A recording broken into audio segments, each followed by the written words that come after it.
આ જે છે ને આ સાઈડ તમારી આ તમારું ડીવાયએસઓ છે અને આ જે છે ને જીપીએસસી છે, બરોબર. અહીંયા 1 2 3 4 5 અને 6 મુદ્દા છે. અહીંયા તમે જોશો ને તો 8 મુદ્દા છે. પહેલા હું તમને જીપીએસસી નું કહી દઉં. હવે અવાજ ના કરતા.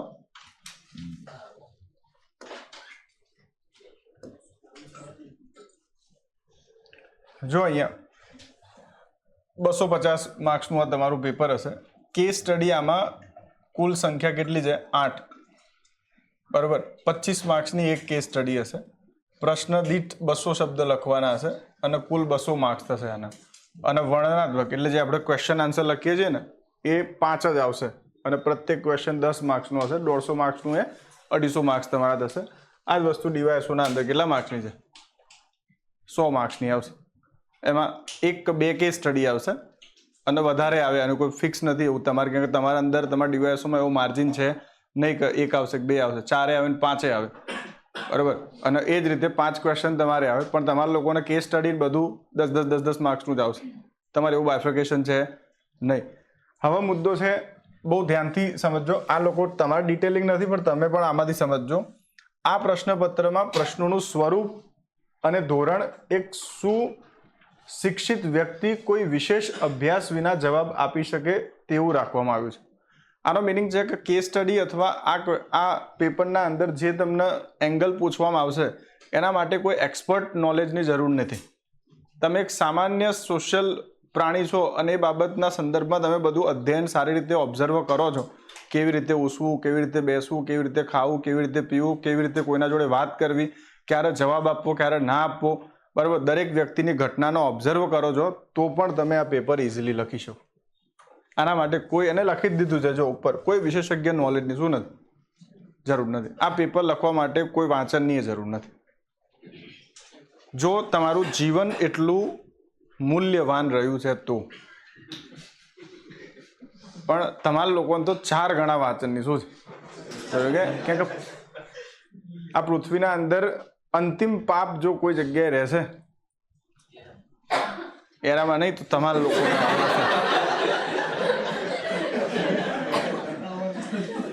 આવા સમજો. આ આખું તમારું ઇન્ટરવ્યુ આ જ મુદ્દા ઉપર ચાલશે. કે ભલે ડીવાયએસઓ તમે કરતા પણ આપવાની તો તમારા ભવિષ્યમાં શું છે? જીપીએસસી છે.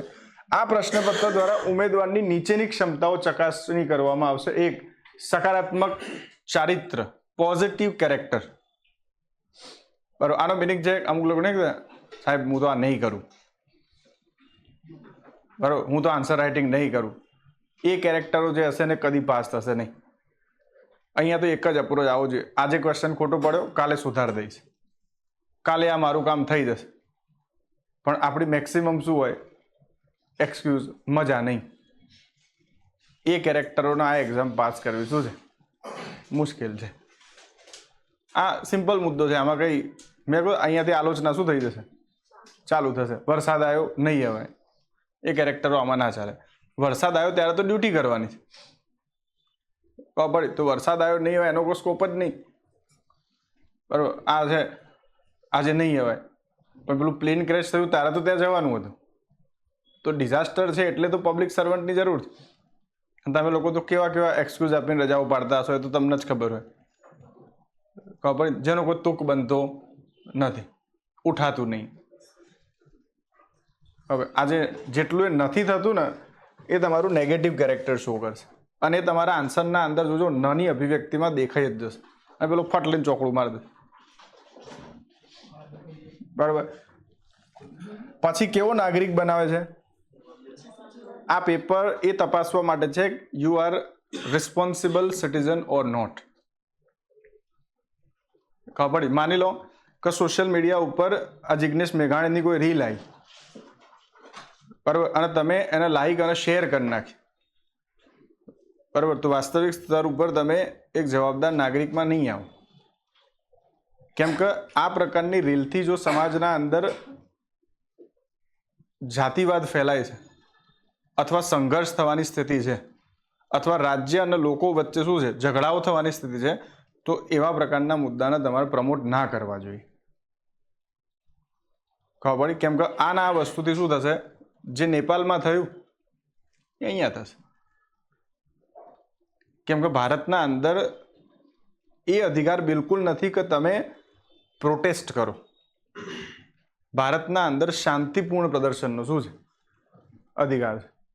એટલે એક જવાબદાર નાગરિક તરીકે તમારે આના અંદર જ્યારે આન્સર આપો ને તો એમાં કોમન સેન્સ હોવું જોઈએ કે મારા કરવું કે ના કરવું. અને એ જ રીતે સંવેદનશીલ માનવ તરીકે થયેલો વિકાસ છે. એટલે મેં તમને પહેલાં એક્ઝામ્પલ કહ્યું હતું કે ચાની કેટલી ઉપર કોઈ ગરીબ વ્યક્તિને જુઓ અને તમે 10 રૂપિયાની ચા પીવડાવો છો તો આ તમારી સંવેદના છે. પણ બધી સંવેદનાના એવું એના અંદર એટલી સંવેદના છે કે ભાઈ ઘરના દસ્તાવેજ લખીને આપી દો. બરાબર, દરેક વસ્તુની એક શું હશે લિમિટ હશે. તો એ લિમિટના અંદર રહીને તમારું વ્યક્તિત્વ ચેક થશે. તો એક તમારું સકારાત્મક કેરેક્ટર, એક તમારું રિસ્પોન્સિબલ સિટીઝનશીપ અને એક તમારી સંવેદનશીલ માનવ તરીકેની જે બાબત હશે એને ચેક કરશે. વ્યક્તિગત અને વ્યવસાયિક ક્ષેત્રોમાં નૈતિક દ્વિધાને ઉકેલવાની ક્ષમતા. બરાબર, મેં કાલે તમને જ કદાચ ક્વેશ્ચન પૂછ્યો હતો ને પેલા મંડપવાળો, તો કોઈ બીજી જગ્યાએ લેક્ચરના અંદર પૂછ્યો હતો કે માની લો તમે લોકો એક ડિસ્ટ્રિક્ટ મેજિસ્ટ્રેટ છો. બરાબર, હમણાં જ મેં જસ્ટ ઇન્ટરવ્યુમાં સવારે જ ક્વેશ્ચન પૂછ્યો. પેલો ભાઈ બિચારો ફસાઈ ગયો.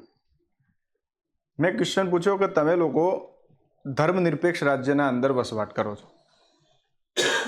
બરાબર, હવે ધર્મનિરપેક્ષ રાજ્યના અંદર તમે વસવાટ કરો છો અને તમે પાછા સિવિલ સર્વન્ટે છો, ભલે નાનામાં નાના પદ ઉપર છો પણ શું છો સિવિલ સેવક તો છો જ. એવી સ્થિતિના અંદર તમે ગીતાનું અધ્યયન કરો છો તો તમે એક ધર્મનિરપેક્ષ સિવિલ સર્વન્ટ તરીકેની ભૂમિકા કેટલી તટસ્થતાથી નિભાવી શકશો?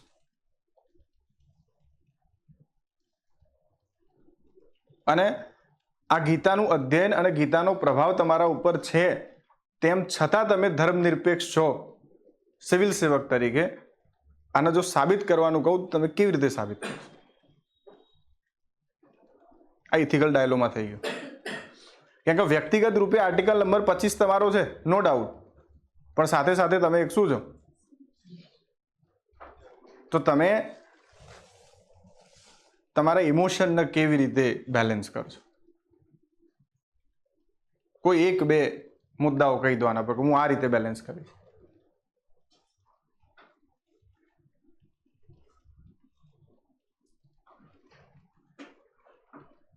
આવું છે.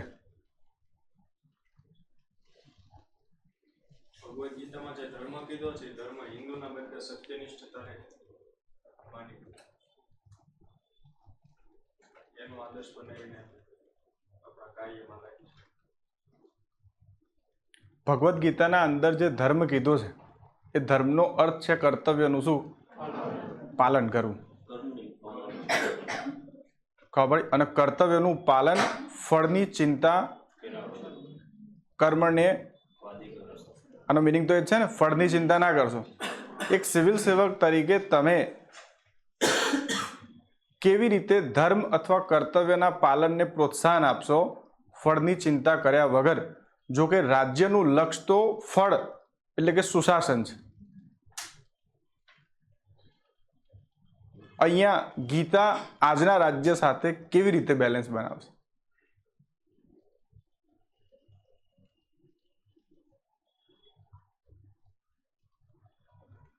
અમારે આ ડિબેટ ચાલતી હતી. શ્રી કૃષ્ણએ તો શું કહ્યું છે? કર્મ કર, ખબર ફળની ચિંતા ના કર. તો તમે જીપીએસસી નું કર્મ કરો, રિઝલ્ટ ને જવા દો. પણ શું તમે એવા વ્યક્તિ છો? ફળ તો પહેલા જોશે ને. અને આમાંથી કોને એ ચિંતા નહીં હોય કે જીપીએસસી પાસ કરવું કે નહીં? તો શ્રી કૃષ્ણનું આ સિદ્ધાંત તમારી તૈયારીમાં કેવી રીતે લાગુ થશે?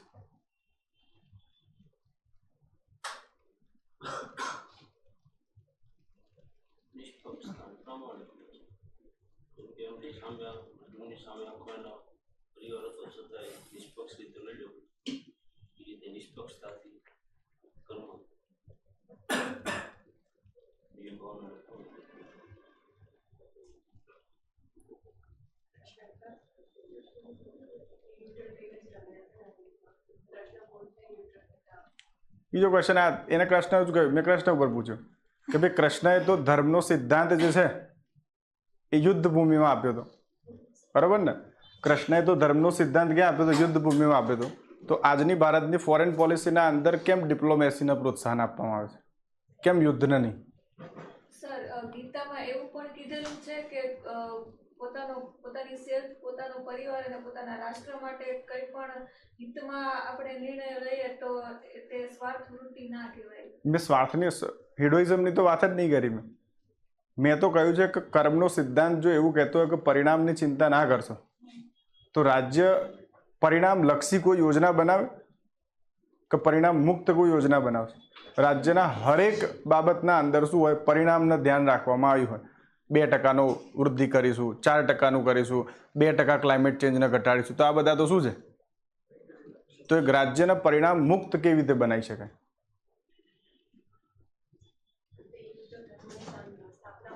અને શ્રી કૃષ્ણએ તો કહ્યું હતું યુદ્ધથી જ ધર્મની સ્થાપના થાય. તો પછી કેમ ડિપ્લોમેસી એ ધર્મ બની ગયો?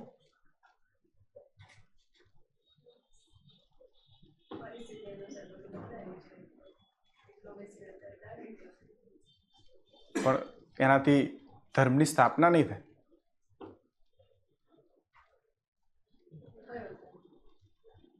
કર્તવ્ય ત્યાં ગીતાના અંદર ધર્મ એટલે શું અને કર્મ શું હતું?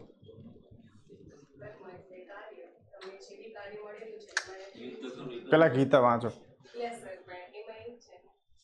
ટીવીમાં જોયેલા મુદ્દાઓ અને ખાલી વાંચેલા મુદ્દાઓનું કોઈ એટલે તમે વાંચ્યું હશે નો ડાઉટ, પણ પેલું ઉપર છેલ્લા વાંચનથી આ યુપીએસસીનું કોઈ ફિલોસોફી ક્રેક નહીં થાય તમારા લોકો. એના માટે તો રીડિંગનું એક એક્સ્ટ્રા ઓર્ડિનરી લેવલ જોશે, પછી જ તમે આ કરી શકો. નાખી દે હમણાં પીડીએફ ગીતાની. મેં તો પીડીએફો ખરીદી છે, બહુ તો નહીં વાંચ્યું પણ થોડું વાંચીએ. પણ આ બધા ક્વેશ્ચનો શું થાય, અમારે અહીંયા પેલા કેબિનમાં બે હોય ને બધા એટલે ચાલતા હોય, અને એ તમારા જેટલા જ ઉંમરના બાળકો છે 24-25 વર્ષના, તો એ આના જવાબ ધડાધડ આપતા હોય છે અને બેલેન્સ્ડ આન્સર આવતા હોય લોકોને. હમણાં મોરી જતો ના ફોન આવ્યો, સાહેબ સ્પોર્ટ્સના અંદર શું લખું? આટલી એ લોકોને ચિંતા, કેમ કે એક શબ્દ ઊંધો લખ્યો ને તો આખું ઇન્ટરવ્યૂ ફેલાઈ જશે. એટલે મગજમારી બહુ હોય, પણ શીખીશું ધીરે ધીરે. આઈ હોપ એટલું તો ખબર વ્યક્તિગત અને વ્યવસાયિક ક્ષેત્રોમાં જે દ્વંદ ડેવલપ થાય ને, દ્વંદને કેવી રીતે બરાબર મુક્ત કરો. આવો જ એક દ્વંદ આવો આવી જાય કે તમે એક જિલ્લાના ડિસ્ટ્રિક્ટ કલેક્ટર છો, બરાબર, અને તમે હિન્દુ છો, બરાબર, તમે શું છો? હિન્દુ વ્યક્તિ છો, અને ગણેશ ચતુર્થીનું આયોજન થયું છે. હવે ગણેશ ચતુર્થીના આયોજક તરીકે જે આયોજકો છે એ લોકોએ પંડાલ બનાવ્યો છે, અને પંડાલ જે છે એ રીતનો છે કે જે રસ્તો જાય છે એ રસ્તાનો લગભગ 1/3 ભાગ રોકી લે છે, અને એના કારણે ત્યાં ટ્રાફિકની સમસ્યા શું છે જોવા મળે છે. એક ક્ષેત્ર કે જ્યાં પંડાલ બન્યો છે ત્યાં મુસ્લિમ જનસંખ્યા અધિક છે, અને એ લોકો એ સરકારને આવેદન કર્યું કે ભાઈ તમે આ પંડાલને શું કરો, એની વ્યવસ્થિત જગ્યાએ બનાવો અથવા રિપ્લેસ કરી નાખો. અને તમે એ ક્ષેત્રથી જ બિલોંગ કરો છો કે જ્યાં પંડાલ છે, તમારે આના સંદર્ભમાં નિર્ણય લેવાનો છે.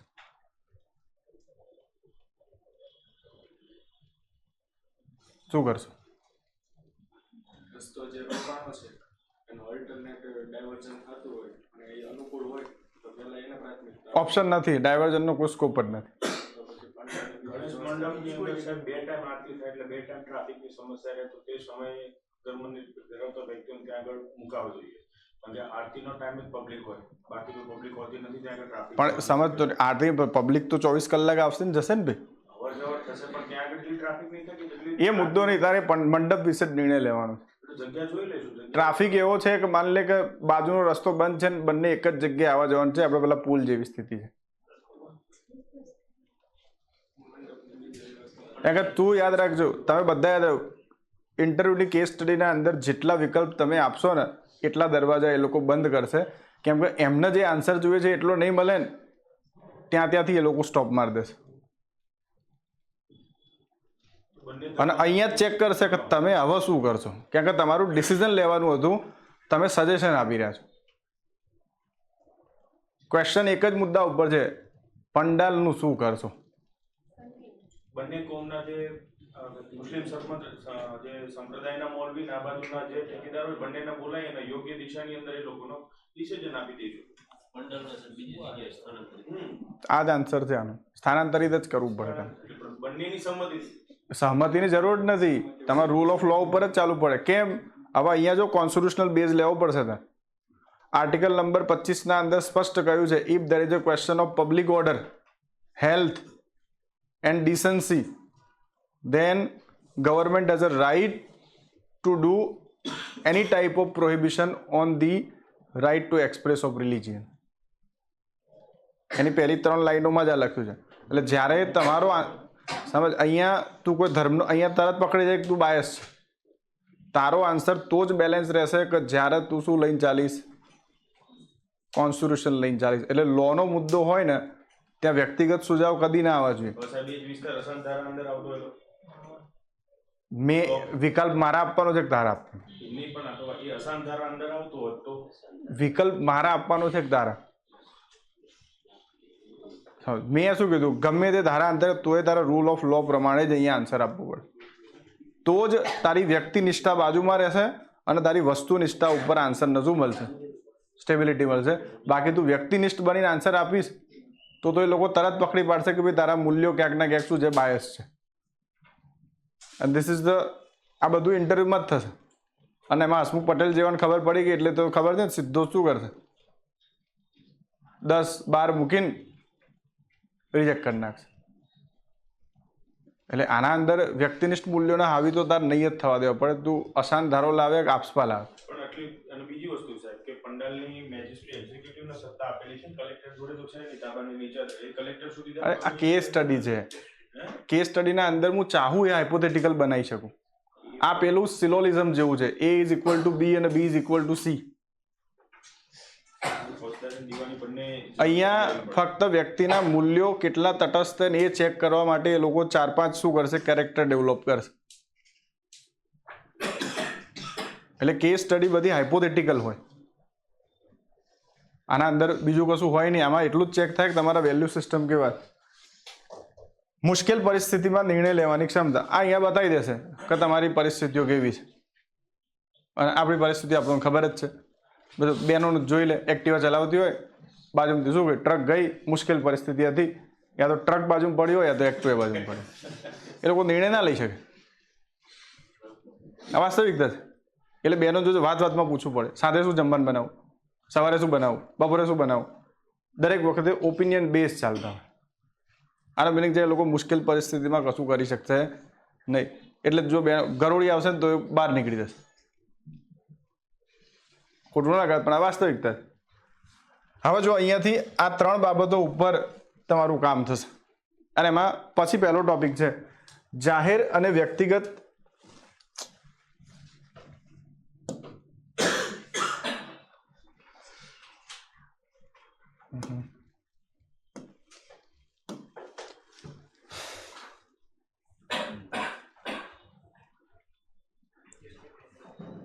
જાહેર અને વ્યક્તિગત જીવનમાં નૈતિકતા, પબ્લિક એન્ડ પર્સનલ લાઈફના અંદર ઇથિક્સ.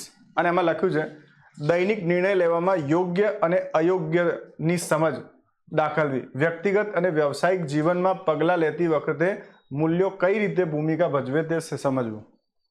મેં હમણાં જ કહ્યું ને, સ્પષ્ટ શું લખે છે, જાહેર અને વ્યક્તિગત જીવનમાં.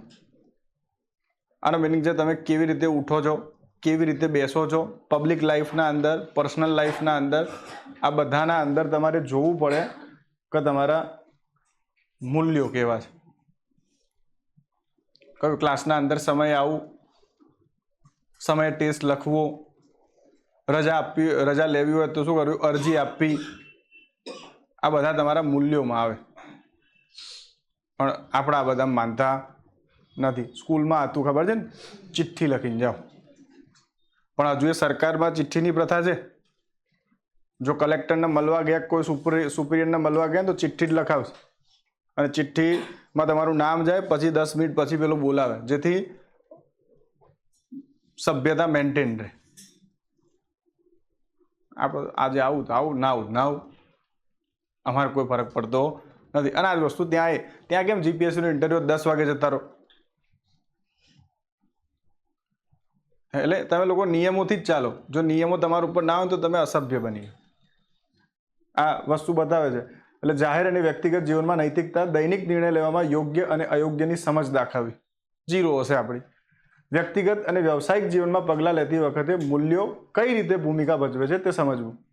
પ્રામાણિકતા, સત્યનિષ્ઠતા અને નિષ્પક્ષતા આવી ગયું. 3 આ મૂલ્યો જ છે. 3 કયા? ઇન્ટિગ્રિટી, ઓનેસ્ટી એન્ડ ન્યુટ્રાલિટી અથવા ટ્રાન્સપરન્સી. બરોબર. કાર્યમાં સત્યનિષ્ઠા અને પારદર્શક રહેવું, પક્ષપાત ટાળવો તથા બધા લોકો માટે ન્યાયપૂર્ણ વ્યવહાર કરવો. બરોબર. પછી શું લખે છે? કઠિન પરિસ્થિતિમાં પણ સિદ્ધાંતોને વળગી રહેવું અને વ્યક્તિગત અને વ્યવસાયિક જીવનમાં નેતૃત્વ લઈ ઉદાહરણ પૂરું પાડવું. આમાંથી તો કોઈને દેખાતું નહીં મને. કઠિન પરિસ્થિતિ એટલે શું? પૈસાની ખૂબ જરૂર છે. બરાબર. મધર અને ફાધર બંને શું છે? હોસ્પિટલાઇઝ છે અને ડૉક્ટરે કહ્યું છે કે 10 લાખ રૂપિયા આજે ભરવાના જ છે. નહીં ભરો તો ઓપરેશન થશે નહીં. તમારા જોડે ઇન્સ્યોરન્સે નથી. ફાધર ગવર્મેન્ટમાં નથી, મધરે ગવર્મેન્ટમાં નથી, અને તમે એક સામાન્ય કક્ષાના શું છો? પીઆઈ છો. પણ તમારા ક્ષેત્રના અંદર 2-3 લોકો એવા અસામાજિક તત્વો ઘૂસી આવ્યા છે કે જેમને પરમિટ હતી નહીં. જોકે એ લોકો કોઈ ગુનો હવે કરતા નથી, પણ એ પોતાના પરિવારને મળવા આવ્યા છે. અને એમનું એવું કહેવું છે કે જો સાહેબ અમને ધરપકડ ના કરે ને અમે મળીને જતા રહીએ તો આ ખર્ચો બધો જ ઉઠાઈ લેશે.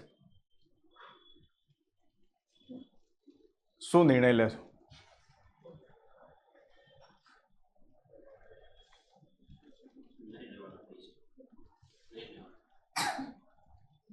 કેમ કે એમને કોઈ ગુનાહિત કાર્ય કર્યું હતું, એના અંતર્ગત એમને શું કર્યા છે?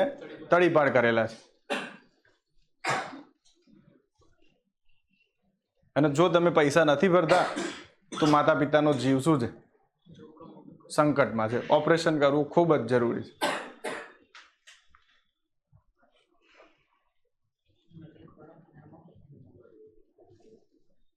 બીજી કેસ સ્ટડી. આમાં તો મને ખબર તમે આન્સર નહીં આપ્યો કહો.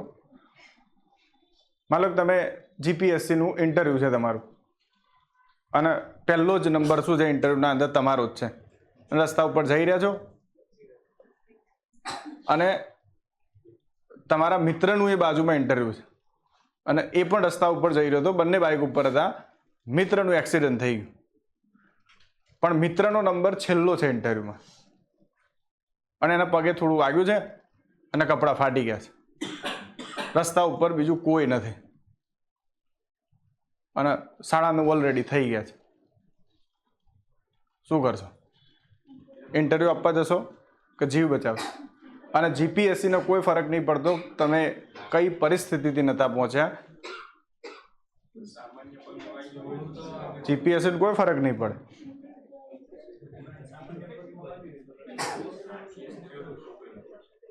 એમ્બ્યુલન્સ બોલાવી શકો પણ નેટવર્ક નહીં આવતું. એટલું ખબર નહીં પડતી કે ત્યાં કોઈ કાળું ચકલું એ નથી તો કેમ નહીં હોય? અંતરિયાળ વિસ્તાર હશે.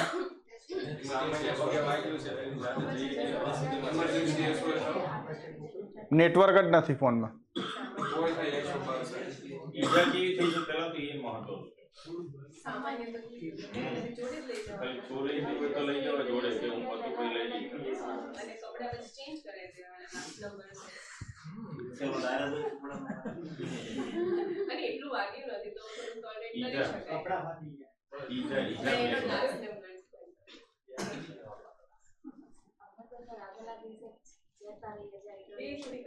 અહીંયા કેસ સ્ટડી છે.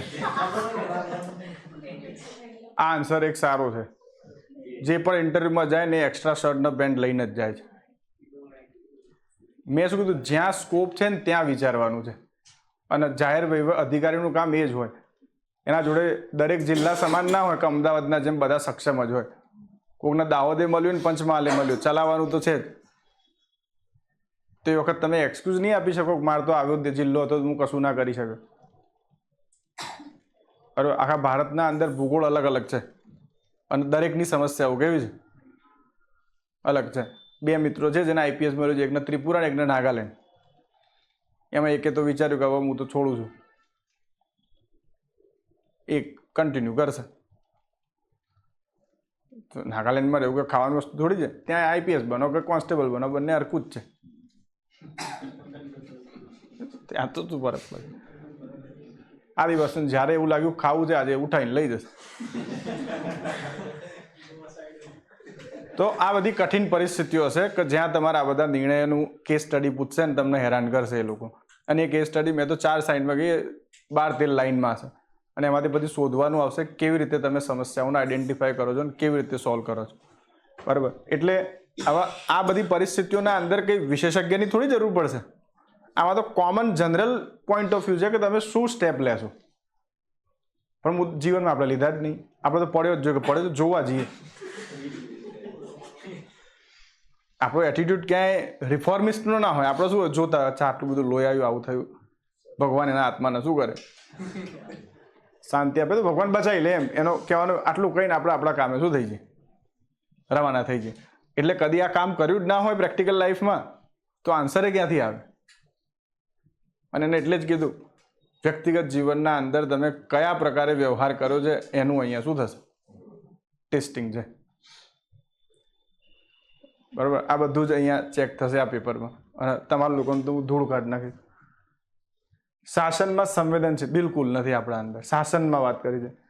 સામાન્ય માણસના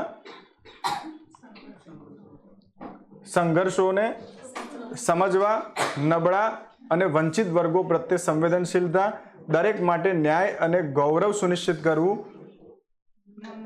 નમ્રતા અને કરુણાથી લોકોને સેવા આપવી.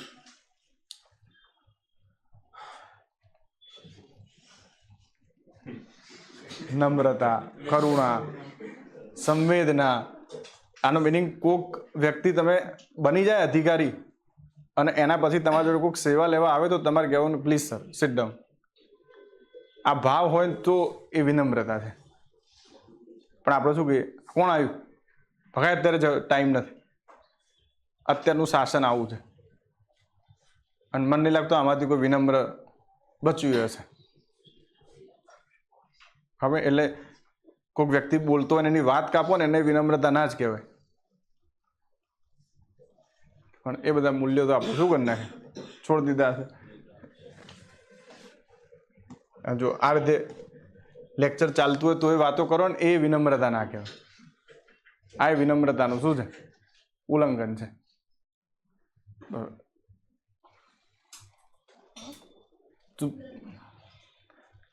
અહીંયા સત્તામાં કોણ છે, હવે પણ મેરા પેલું સેન્સ રહ્યો જ ના હોય તો ભાઈ ક્યાંય ડેવલપ થશે. ખબર છે ઇથિક્સ ચાલે છે, આલોચનામાં હમણાં ફસાઈ જાય ને તો જીવનભર કાબડના જેમ ઉડતી હશે. નૈતિક હિંમત આને કહેવાય. જો આટલું બધું ચલાવું છું તોય હિંમત કરીને શું કરે છે, ક્લાસમાં વાતો કરે છે. એટલે આના કરેજ બહુ પાવરફુલ હશે. આનું નૈતિક હિંમત દાખવવી અને યોગ્ય અભિગમ રાખવો. ભ્રષ્ટાચાર તેમજ ખોટા કાર્યો સામે સ્પષ્ટ અભિપ્રાય આપવો.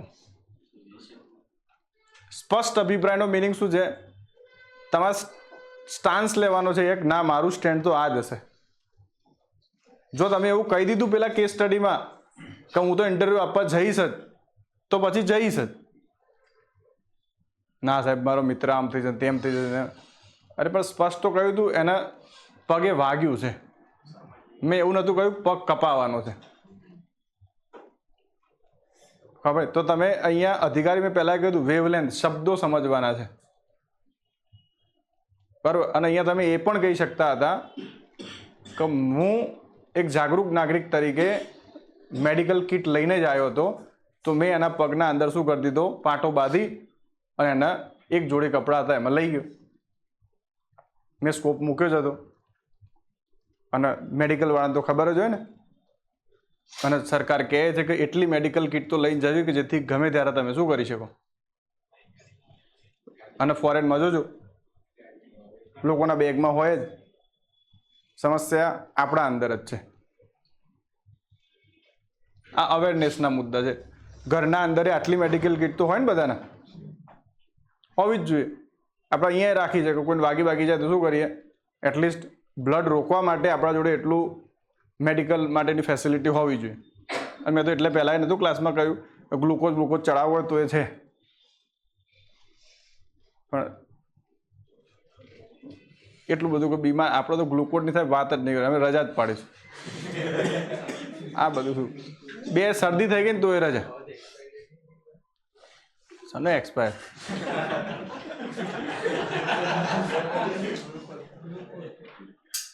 તો યાદ રાખવાનું મોટા અને કઠોર. ફરજ અને વ્યક્તિગત માન્યતાઓ વચ્ચે સંતુલન રાખવું. બરાબર. જાહેર સત્તામાં નેતૃત્વ અને જવાબદારી. ક્યાં લીડરશિપ નિભાવી ખરી તમે? આવશે ને તમારો રોલ શું આવશે? પ્રિસાઇડિંગ ઓફિસરનો રોલ, બરાબર, ડીએમનો રોલ, પછી કોઈ ઘટના ઉપર તમને આપદા પ્રબંધનના અંદર ભૂમિકા મળશે તો પૂછશે. હવે એમાં પૂછશે નૈતિક નેતૃત્વ દ્વારા વિશ્વાસ ઊભો કરવો. તમે કેવી રીતે આવી પરિસ્થિતિના અંદર લોકોને એ વિશ્વાસ અપાવશો કે ના તમે ઉભા રહો, રાજ્ય આવશે. કોરોના જેવી સ્થિતિ છે પણ તમારા માટે રાજ્ય શું છે? ઊભું છે. તમને મફતના અંદર વેક્સિન આપીને રાજ્ય બચાવશે. આ વિશ્વાસ તમે કેવી રીતે સ્થાપિત કરશો? ખબર પડી? બાકી કોરોનાના અંદર લગભગ આખું ભારત અને આખું વિશ્વ શું હતું? ડિમોટિવેટ થઈ ગયું હતું કે હવે તો જીવન શું થઈ ગયું. પણ એવી સ્થિતિના અંદર તમે એક એવા અધિકારી બનો કે જ્યાં તમને રોલ મળે ત્યાં તમે લોકોના અંદર શું સ્થાપિત કરી શકો? ટ્રસ્ટ. અને તો એના માટે તો બહુ પાવરફુલ વર્ડિંગ આવડવું જોઈએ. પોતે લીધેલા પગલાં અને નિર્ણયો માટે જવાબદારી લેવી. આનો મિનિંગ ખબર પડે ને? જો એવો નિર્ણય લીધો છે જીવનના અંદર કે હું પેપર નહીં લખું તો એ પાસ થઈશ, તો પછી નિષ્ફળતાની જવાબદારી ખુદ લઈ લેવી. બરાબર. જો એવો નિર્ણય જીવનમાં લીધો છે કે ભાઈ હું ક્લાસના અંદર મારી મરજીથી આવીશ, તો પછી નિષ્ફળતાની જવાબદારી શું કરી લેવી? ખુદ લઈ લેવી. ટેસ્ટ ના આપવા, આ બધાના અંદર પછી જવાબદાર વ્યક્તિ કોણ હશે? ખુદ લેવાની. અને સરકારી સંસ્થાઓ લોકો માટે કાર્ય કરે તે સુનિશ્ચિત કરવું. આવી ગયું?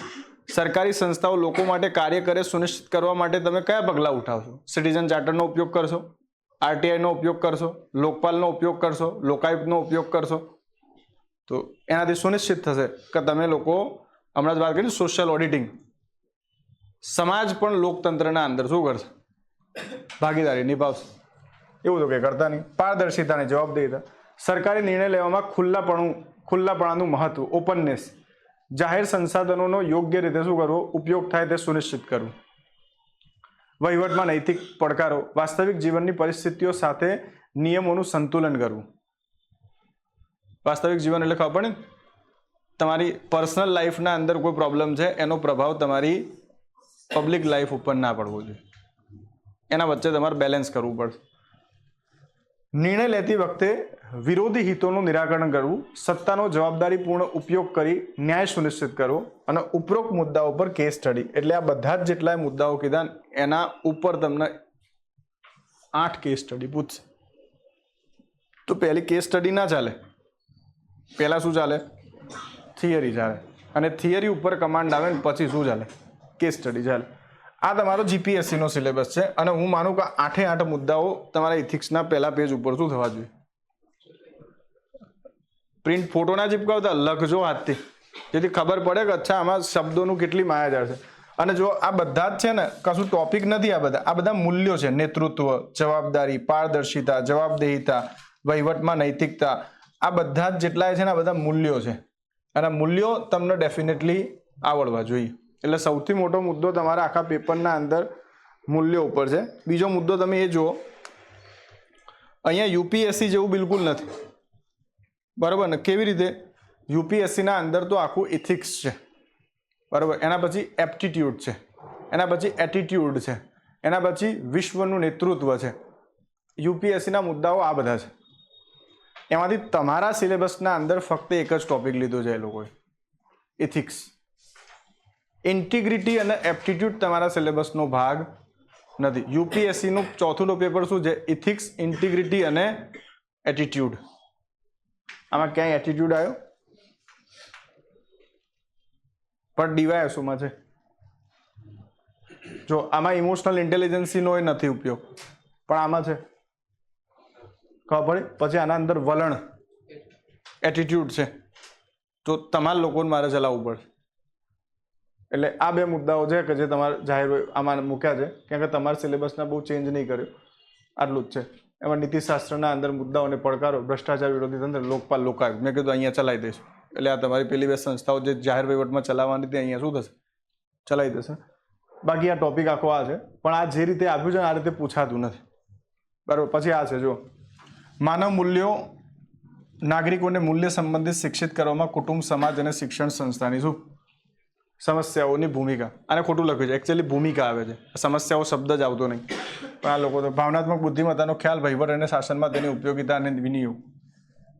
બરાબર. વલણ, આ તો એટીટ્યુડ છે. અને નીતિશાસ્ત્રના પર વ્યક્તિ અને જાહેર સત્યનિષ્ઠા, ઉત્તર માહિતીનો અધિકાર, જાહેર સેવા કાયદો અને તેની અસર. આ આવી ગયું ને, જો માહિતીનો અધિકાર ચલાવી દીધો, જાહેર કાયદો તેની અસર, આ બધા મુદ્દાઓ થઈ ગયા છે. હવે ખાલી આ જે બચ્યું ને એક્સ્ટ્રા ચલાવવાનું છે.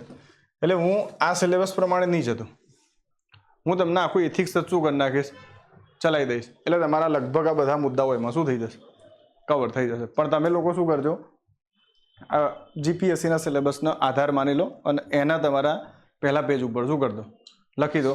એના અકોર્ડિંગ આપણે ચાલીશું તો તમારું આ ડીવાયએસઓ તો આપોઆપ શું થઈ જશે, કવર થઈ જશે. કારણ કે ડીવાયએસઓ કરતાં તો વધારે ક્યાં ચલાવવું પડશે, જીપીએસસીના અંદર ચલાવવાનું. ચાલુ કરીએ. આજે ટાઇટલ મારી દો, નીતિ શાસ્ત્ર. બધું ફેંકવાનું છે, આમાં કંઈ છે નહીં.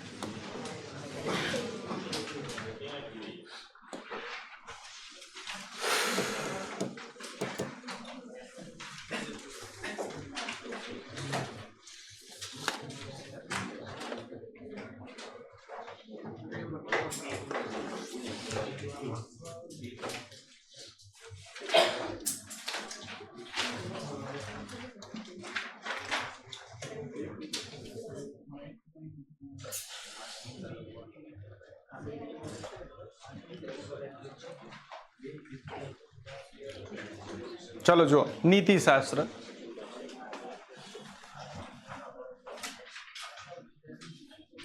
કશું છે નહીં આમાં.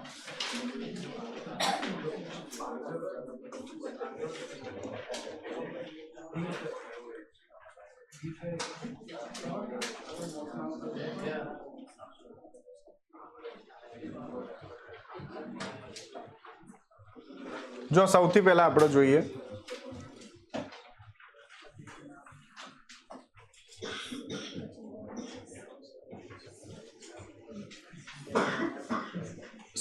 આપણે સમજીશું નીતિશાસ્ત્રનો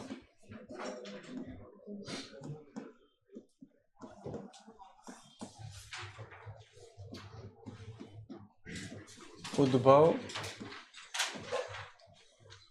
અને વિકાસ. હા, તમારે હવે ચાલુ કરી દેવાનું લખવાનું. સૌથી પહેલા આપણે મુદ્દો જોઈશું. પહેલા હું એ સમજાવું છું કે આપણે આખા ટોપિકને હેન્ડલ કેવી રીતે કરીશું, બરાબર. અને પછી આપણે એક એક મુદ્દા ઉપર શું કરીશું, ચર્ચા ચાલુ કરીશું. પહેલા આપણે સમજીશું નીતિશાસ્ત્રનો ઉદ્ભવ અને વિકાસ. એના પછી આપણો બીજો મુદ્દો જે જોઈશું એ છે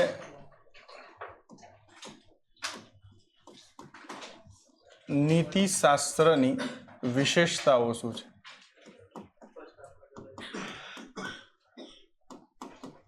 આપણો બીજો મુદ્દો આ છે, what are the characteristics of, બરાબર, ઇથિક્સ. અહીંયા યાદ રાખજો, નીતિશાસ્ત્રનું ઇંગ્લિશ થશે ઇથિક્સ.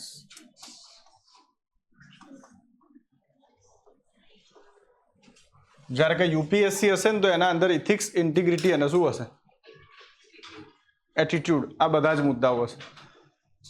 હવે નીતિશાસ્ત્રની વિશેષતાઓ પછીનો આપણો ટોપિક જે હશે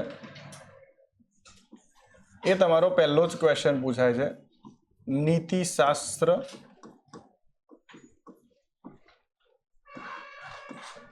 અને નૈતિકતા.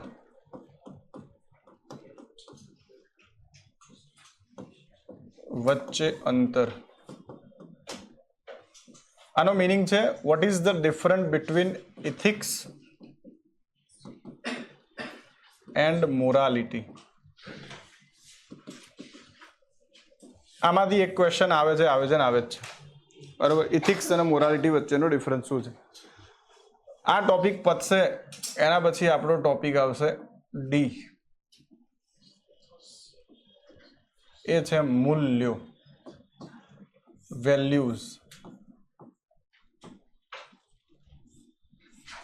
હવે એમાં પહેલું જોઈશું મૂલ્યોના સંદર્ભમાં એનો પરિચય, અથવા અત્યારે એનું ડિટેલિંગ નહીં કરતા, જ્યારે ચલાવીશું ત્યારે આપણે વાત કરી લઈશું. પણ એક ટોપિક આવશે તમારો મૂલ્ય, બરાબર. અને આના જ રિલેટેડ ટોપિક છે, મૂલ્યથી જ રિલેટેડ, મૂલ્ય નિર્માણમાં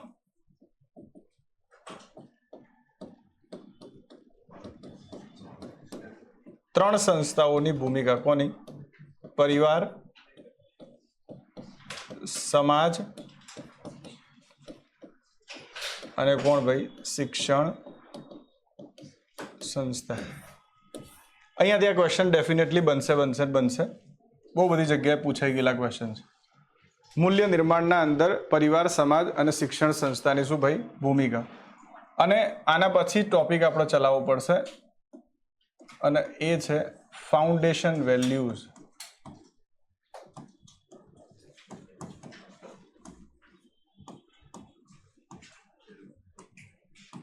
ઓફ સિવિલ સર્વન્ટ્સ. ભાઈ એક સિવિલ સેવકની મૂળભૂત મૂલ્યો કયા છે? અને એમાં તમારે ભણવાનું આવશે એક, સત્યનિષ્ઠતા, બે, પ્રામાણિકતા, ત્રણ, તટસ્થતા, ચાર,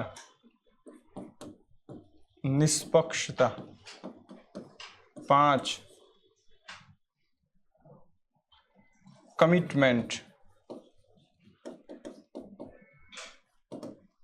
છ, રિસ્પોન્સિબિલિટી,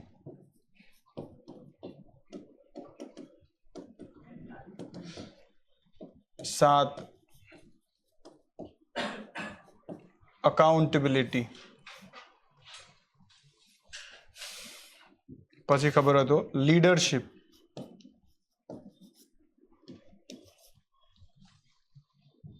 કરેજ ઓફ એક્શન, અથવા મેલું કીધું હતું ને શું? નૈતિક હિંમત,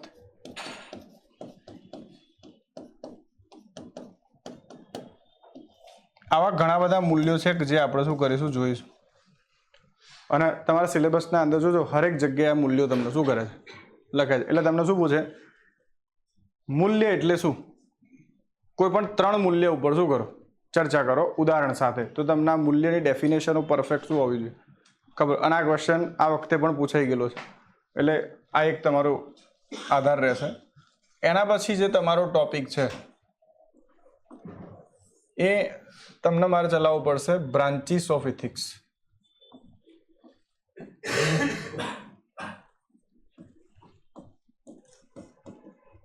બ્રાન્ચીસ ઓફ ઇથિક્સ. ઇથિક્સની કુલ 4 બ્રાન્ચ છે. એક છે ડિસ્ક્રિપ્ટિવ ઇથિક્સ. જે ડિસ્ક્રિપ્ટિવ ઇથિક્સ છે એના અંદર મારે તમને ચલાવવાનું આવશે લોરેન્સ કોલબર્ગ થિયરી.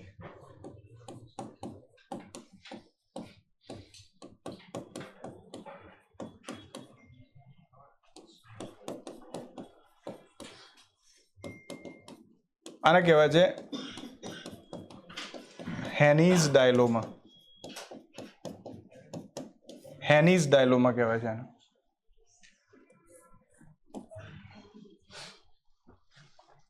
એના પછી બીજી બ્રાન્ચ છે નોર્મેટિવ ઇથિક્સ.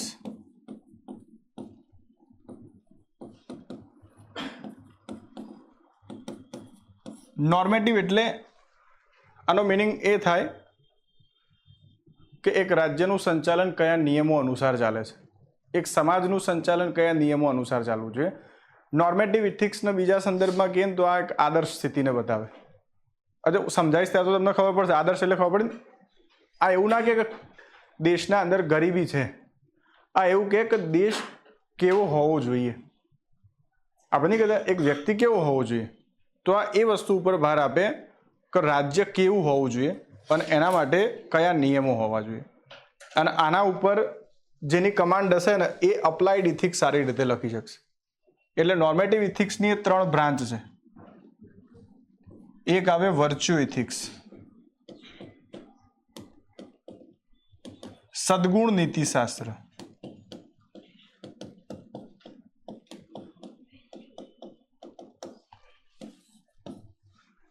બરાબર. પછી તમને ખબર હોય તો આવે ડિઓન્ટોલોજી,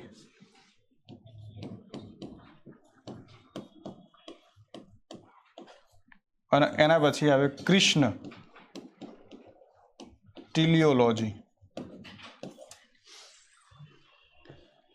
ખબર પડે?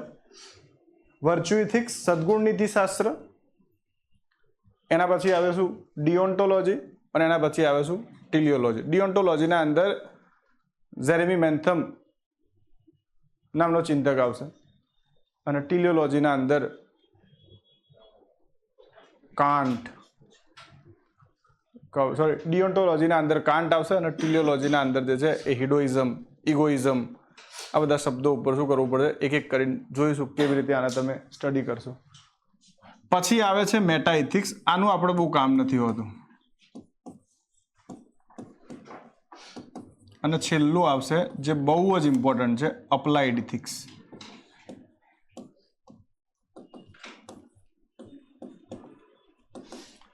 યાદ રાખવાનું, તમારી બધી કેસ સ્ટડી ક્યાંથી બનશે? અપ્લાઇડ ઇથિક્સના અંદરથી બનશે. અને અપ્લાઇડ ઇથિક્સના આન્સર સારી રીતે વિદ્યાર્થી લખશે નોર્મેટિવ ઇથિક્સમાંથી. એટલે આ 2 શાખાઓ તમને સારી રીતે આવડવી જોઈએ. બાકી 2 નહીં ખબર હોય તો બહુ ફરક પડતો નથી. પણ યાદ રાખવાનું, આ 2 શાખાઓ તો મસ્ટ છે, નોર્મેટિવ ઇથિક્સ અને અપ્લાઇડ ઇથિક્સ વાળી શાખાઓ.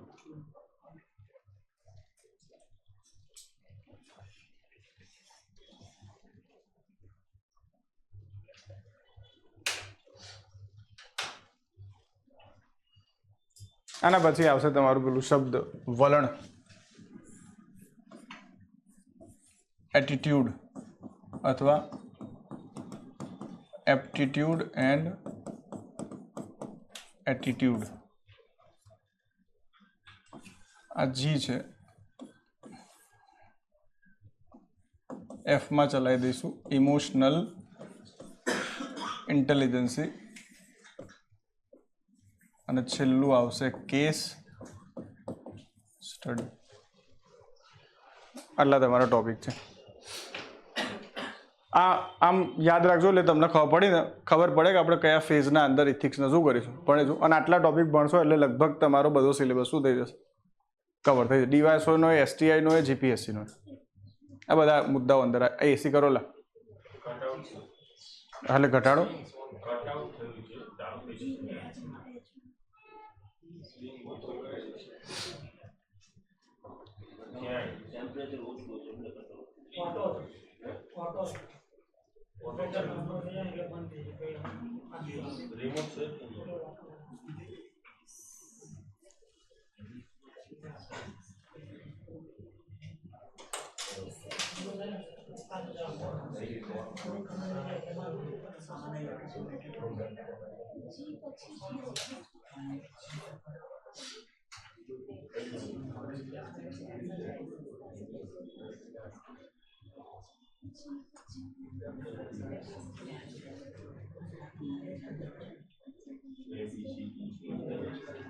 થઈ ગયું.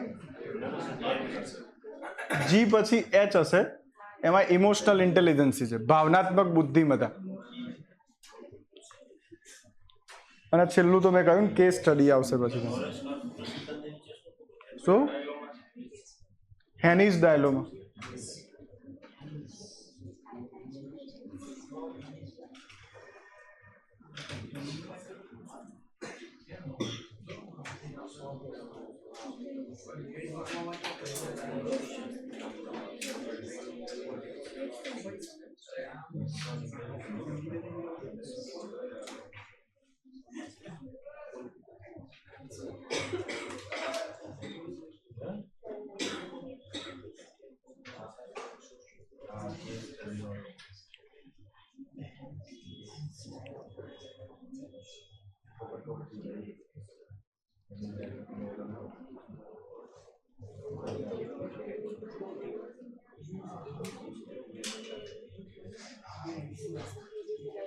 થઈ ગયું ભાઈ? ચલો તો જોઈએ હેડો. આ જેટલો ટોવે આ બહુ ડિટેલિંગમાં જ હશે આ બધું. આ તો આત્મહત્યા કરવા જેવું જ છે આ બધું. અને આલોચનાઓ માટે શું રહે?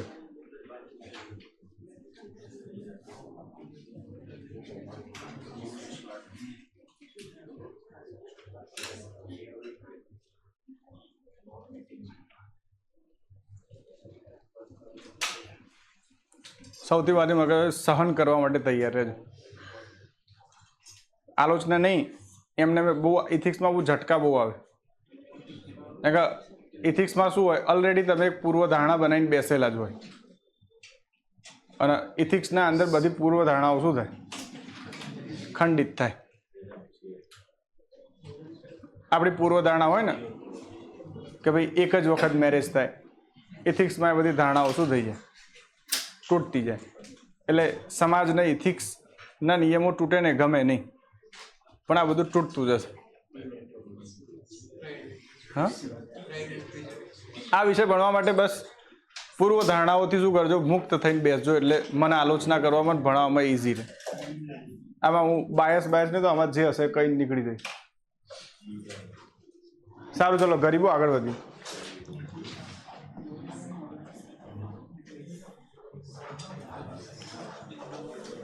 જે તમારો ટોપિક છે ભાઈ નીતિ શાસ્ત્ર,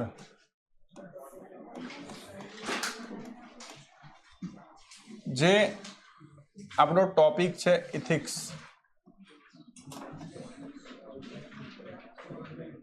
એ વાસ્તવિક સ્તર ઉપર 3 વિષયોનું કોમ્બિનેશન છે. એમાં એક વિષય જે છે એ છે ફિલોસોફી, દર્શન શાસ્ત્ર. એક વિષય જે છે ને ફિલોસોફી છે.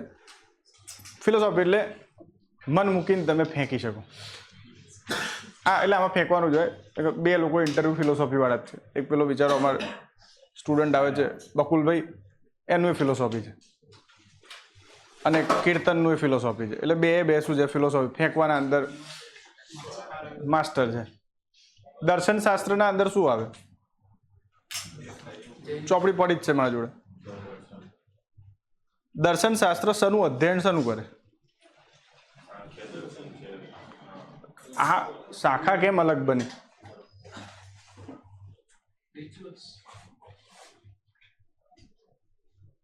આમાં રિચ્યુઅલ્સ ના આવે. દર્શન શાસ્ત્રના અંદર યાદ રાખવાનું, આ શાખામાં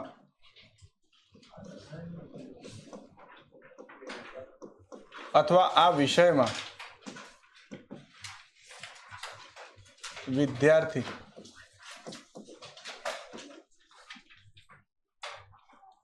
મન, ચેતના, આત્મા,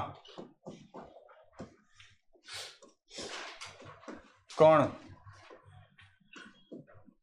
તત્વ ખબર પડે છે ને? બધી અલૌકિક બાબતોનું આમાં શું થાય? અધ્યયન થાય. મન ક્યાં છે? ભગવાન ક્યાં છે? ચેતના ક્યાં છે? બરાબર, ભગવાનનો આકાર છે કે નહીં? નિરાકાર છે? જીવ ક્યાં જાય છે? ખબર પડી? મર્યા પછી ધર્મેન્દ્રને મર્યા પછી શું મળશે? સ્વર્ગ કે નર્ક મળશે? સોશિયલ મીડિયામાં તો સ્વર્ગ બતાવી દીધું. બરાબર, તો કહેવાનો મિનિંગ સમજે ને? આ બધા જે તમારા કેન્દ્ર બિંદુમાં તત્વો હોય ને, એ બધાનું અધ્યયન ક્યાં થાય? ફિલોસોફીના અંદર થાય. અને આના અંદર ચિંતકો બહુ સારી રીતે ઝઘડે કે કોને કેવી રીતે ક્યાં લઈ જવું છે. એટલે ટેબલ ઉપર મારા પુસ્તક પડી જાય, વાંચજો. હવે આ બધાનું અધ્યયન કરવા માટે પણ શું છે? અલગ અલગ શાખાઓ છે. એમાં પહેલી શાખા છે એપિસ્ટેમોલોજી, જ્ઞાન મીમાંસા. એપિસ્ટેમોલોજી, આના અંદર જ્ઞાન પ્રાપ્ત કરવાની સાચી પદ્ધતિનું અધ્યયન થાય.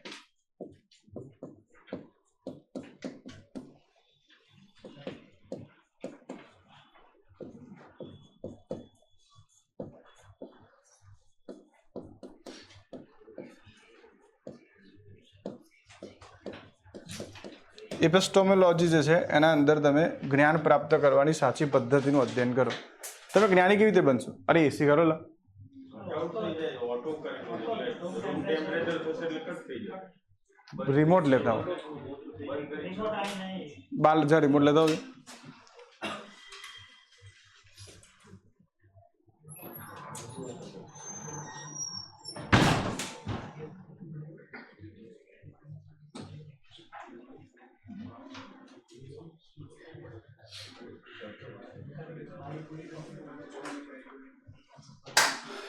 પછી છે મેટાફિઝિક્સ, તત્વ મીમાંસા.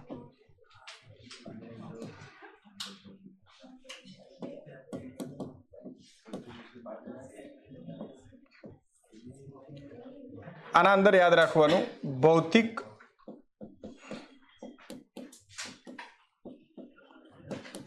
જગતના સિવાયના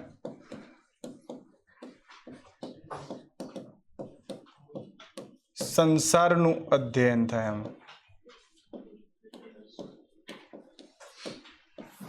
એટલે ઈશ્વર ક્યાં છે, ભગવાન ક્યાં છે, પરલોક શું છે, આ બધું આના અંદર આવે. અને એના પછી આવે શું?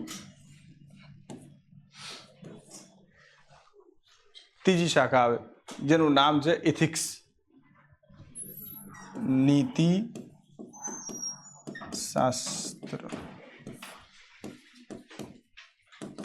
તો સિમ્પલ અહીંયા આ બધું કથા કરવાનો મિનિંગ શું કે તમને ખબર હોય છે કે જે ઇથિક્સ નામનો ટોપિક છે એ ફિલોસોફીમાં છે અને ફિલોસોફીની આ ત્રીજી શાખા છે, બરાબર. અને ત્યાંથી તમારે આ ટોપિકને ઉઠાવી અને તમારા સિલેબસના અંદર મૂકેલો છે. તો એક ટોપિક તો કયો થઈ ગયો? ઇથિક્સ, જે ફિલોસોફીથી આવે છે. બીજો ટોપિક છે યુપીએસસીના અંદર એટીટ્યુડ અને એપ્ટિટ્યુડ, એને ફિલોસોફીથી કોઈ મતલબ છે નહીં, એ અલગ સબ્જેક્ટમાંથી લીધા છે. ઇથિક્સ એટલે શું ભાઈ? નીતિશાસ્ત્ર. એટલે હા, ઇથિક્સના અંદર પોતાના મૂલ્યો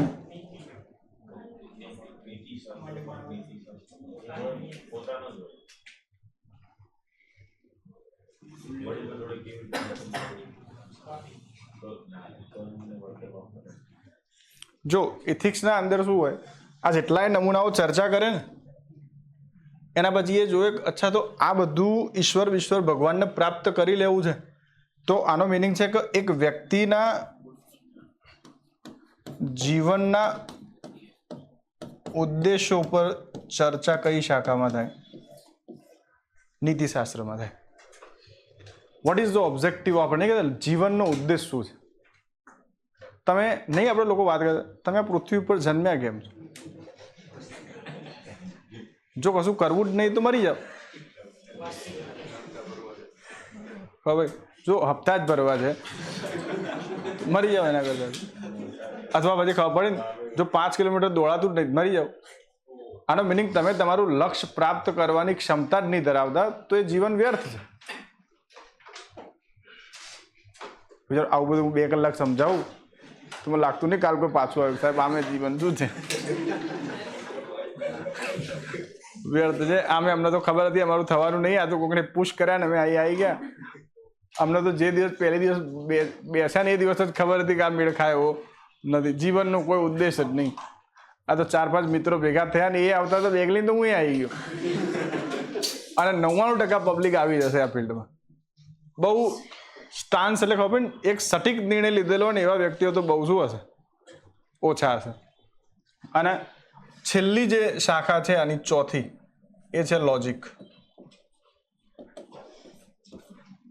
તર્ક. આના અંદર ભગવાન ઈશ્વર છે કે નહીં? તો ઈશ્વર છે તો કયું લોજિક છે? ઈશ્વર નથી તો કયું લોજિક છે? અને આના અંદર 2 લોકો ઝઘડે. એક તો વિજ્ઞાન વાળો ઝઘડે અને એક દર્શન વાળો ઝઘડે. આ 2 લોકો અહીંયા ઝઘડે. પેલો કે મૃત્યુ પછી કોઈ સ્વર્ગ નહીં હોતું, તો પેલો કે કોને કીધું નહીં હોતું? પછી પેલો પેલાના તર્ક આપે. પાછો દર્શનવાળો આના ઉપર ચડી જાય, કોને આત્માને પકડીને બતાવે, પેલો કે ક્યાંય પકડું. આ જે દ્વંદ્વ હોય ને બહુ હાઈ લેવલના, એ બધા ક્યાં થાય? લોજિકલ શાખાના અંદર થાય. બરાબર.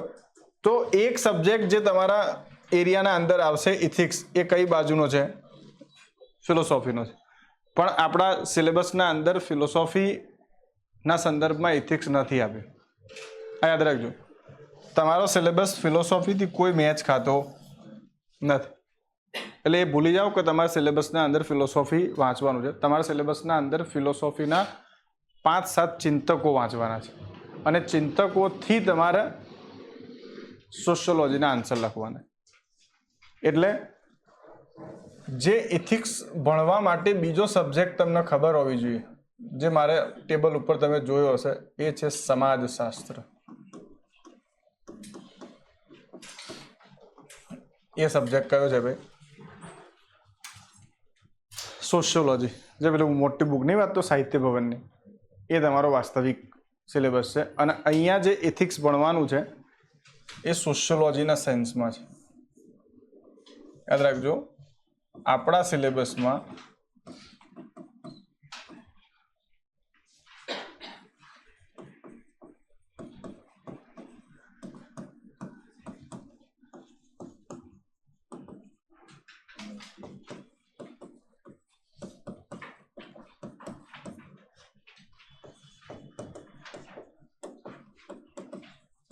સમાજશાસ્ત્રમાં શું હોય ભાઈ? સમાજનું શું હોય? અધ્યયન હોય. The study of society. બરાબર. સમાજનું જે અધ્યયન કરતું શાસ્ત્ર છે એને આપણે શું કહીએ છીએ? સમાજશાસ્ત્ર કહીએ. વ્યક્તિ કેવી રીતે જન્મ્યો, પરિવાર કેવી રીતે બન્યો, બરાબર, એના પછી સમૂહ કેવી રીતે બન્યો, સમુદાય કેવી રીતે બન્યો, કોઈ પણ પ્રકારની સમાજના અંદર સતી પ્રથા છે તો એ કેવી રીતે બની, કેમ ચાલુ છે, કેમ નથી, રંગભેદની નીતિ સમાજના અંદર કેવી રીતે વિકસિત થઈ. આ જેટલી સમાજના અંદર રહેલી સારી અને ખરાબ બાબતોનું અધ્યયન જેટલું પણ જે શાસ્ત્રમાં થાય એ શાસ્ત્રને શું કહેવાય? સમાજશાસ્ત્ર. અને ઇથિક્સ કેમ કે ભગવાને નથી બનાવ્યું, સમાજના નિયમો કોને બનાવ્યા છે? સમાજ સ્વયંમે બનાવ્યા છે. એટલા માટે ઇથિક્સનું અધ્યયન ફિલોસોફીના દ્રષ્ટિકોણથી ના થાય. ઇથિક્સનું અધ્યયન કોના દ્રષ્ટિકોણથી થાય? સમાજશાસ્ત્રના દ્રષ્ટિકોણથી થાય. એટલે આપણો 70% જે ભાગ છે સિલેબસનો તમારો એ સોશિયોલોજીનો છે. ખબર? 70% ઓપ્શન ત્યાંથી તમારા ક્વેશ્ચનો નીકળશે. અને એટલે સમાજશાસ્ત્રનું મેં પહેલાં કીધું, જેને સારી રીતે અધ્યયન કર્યું હશે જીવનમાં, એના આન્સરો લખવા બહુ ઇઝી પડશે. અને સમાજ કેવું હોય? પ્રેક્ટિકલ હોય. એ નિયમોથી ના ચાલે, એ પોતાના વ્યક્તિત્વથી ચાલે. તો આપણો જે ઇથિક્સનો એરિયા છે એને સમાજશાસ્ત્રથી આવશે. અને સમાજને જે સૌથી વધારે પ્રભાવિત કરે એ હોય સી, મનોવિજ્ઞાન, સાયકોલોજી. હવે છે ને હ્યુમન બિહેવિયર નક્કી કરશે કે તમારો સમાજ કેવો છે. અને મનોવિજ્ઞાનના અંદરથી 2 ટોપિક તમારે શીખવા પડે. એ છે એપ્ટિટ્યૂડ અને એટીટ્યૂડ.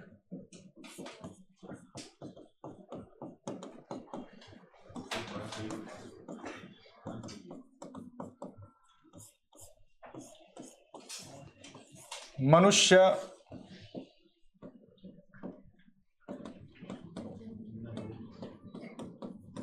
વ્યવહારનું અધ્યયન કરતું શાસ્ત્ર એટલે મનોવિજ્ઞાન. It is the study of human behaviour. ખબર છે ને? સમાજશાસ્ત્રમાં શું હોય? It is the study of society. It is the study of human behaviour. ભાઈ આમાંથી ગિરજાનો સ્વભાવ આવો કેમ છે, બરાબર, આનો સ્વભાવ આવો કેમ નથી, એના પાછળની મનોવૃત્તિ શું છે. અને આ મનોવૃત્તિ એટલે વ્યક્તિનું વલણ ચેક કરવાની જે ક્ષમતા છે એ શેમાં ભણાય? મનોવિજ્ઞાનમાં ભણાય.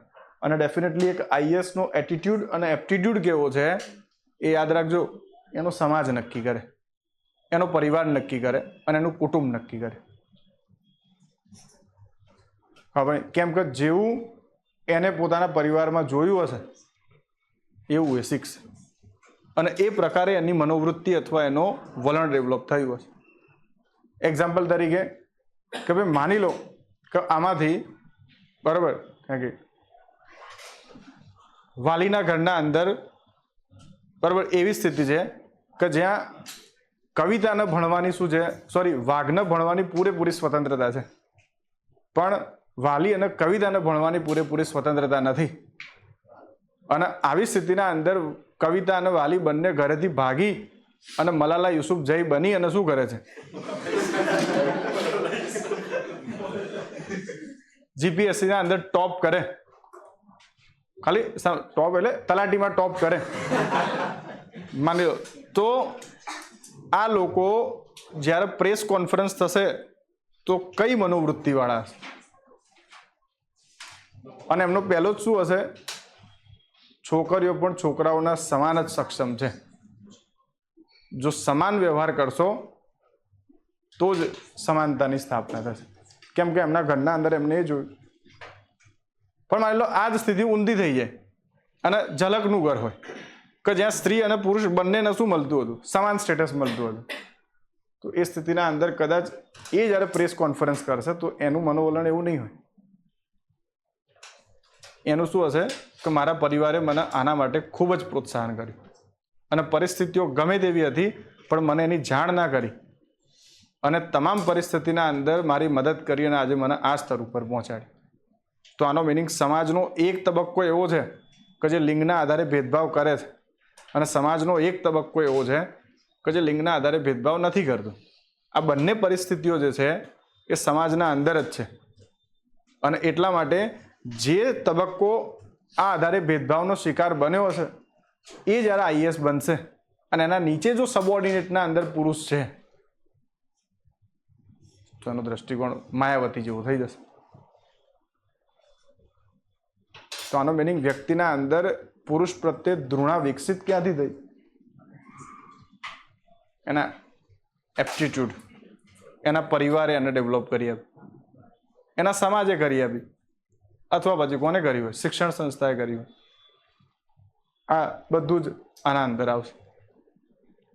બરાબર. એટલે ઓવરઓલ સમાજ જ નક્કી કરશે કે વ્યક્તિનો એપ્ટિટ્યૂડ કેવો છે. અત્યારે જો રાજ્ય વિરુદ્ધ એપ્ટિટ્યૂડ જનતાનો કેવો છે, પેલા જિગ્નેશ મેઘાણી લઈ કેમ કે ઓલરેડી અસંતોષ તો હતો જ દારૂના નામે, ડ્રગ્સના નામે બહાર આવી ગયો. પણ મને નહીં લાગતું રાજ્યના આના અંદર કંઈ કહેવું એ જોઈએ તમારે. એનું કારણ ભાઈ અસંતોષ હતો. હું તો કહું છું હજારો ડ્રગ્સ ખાય છે, શું કરવા પબ્લિક?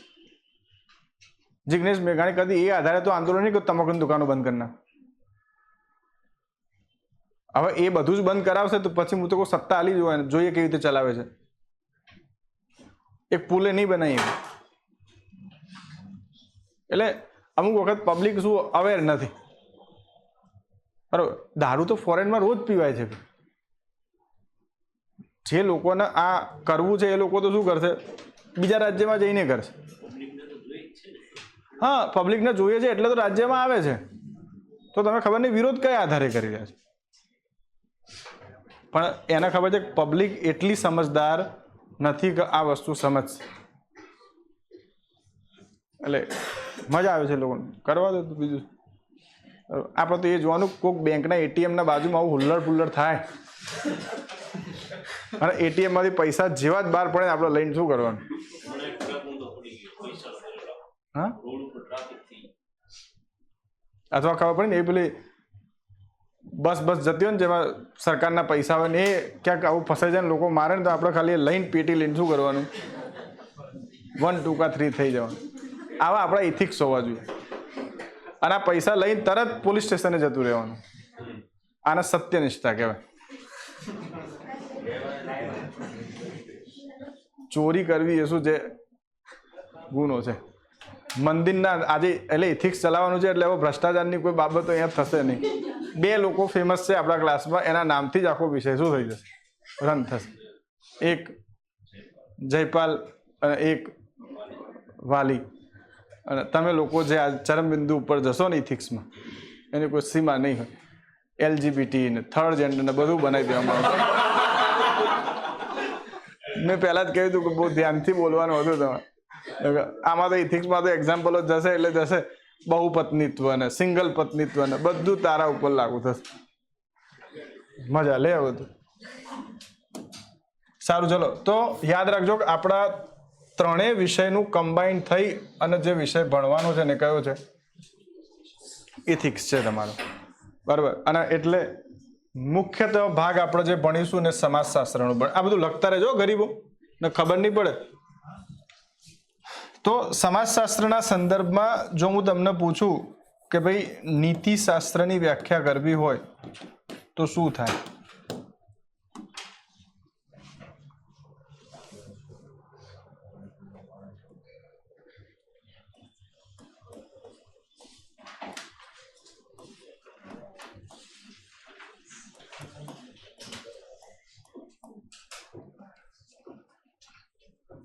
આ બધું તો હું લખાઈશ લે, પણ જે હું ચિત્રો દોરું ને એ દોરતા રહેજો જોડે જોડે, બરાબર, જેથી તમને આઈડિયા આવે કે આ બધું ડેવલપ કઈ રીતે થયું. શું થયું? ચલો, ઇથિક્સ જે શબ્દ છે એને તમે કેવી રીતે જુઓ છો? નીતિશાસ્ત્ર એટલે શું આરતીબેન? પ્રકૃતિની દ્રષ્ટિએ કોઈ પણ યોગ્ય મૂલ્યો હોય એને ethics કહેવાય.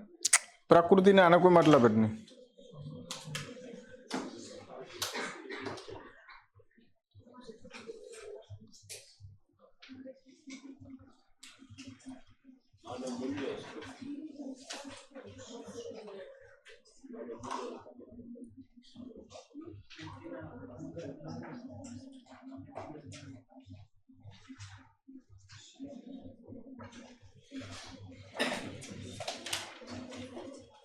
એના સિવાય બોલો.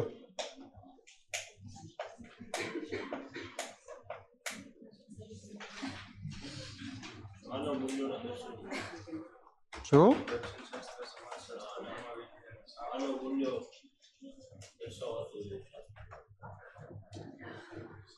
માનવ મૂલ્યો એટલે શું? લા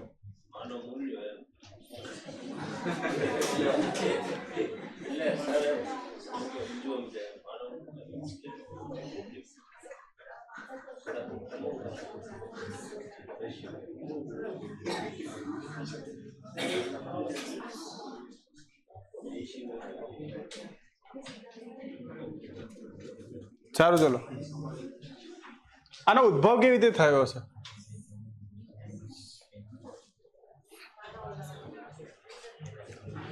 જો સોસાયટીની દૃષ્ટિએ જોઈએ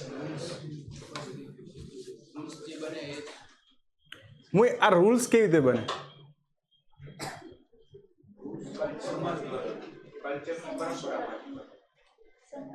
યુગ અનુસાર સત્ય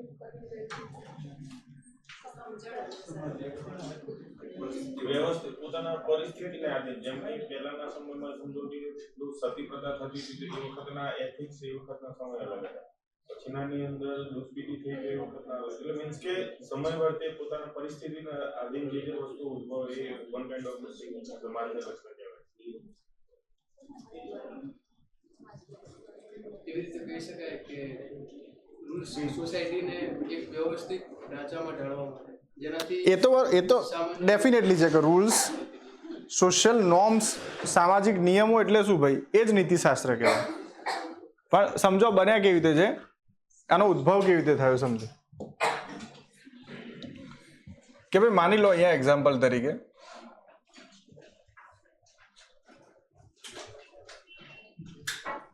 કે ભાઈ એક જે પરિવાર છે એ વાલીનો પરિવાર છે.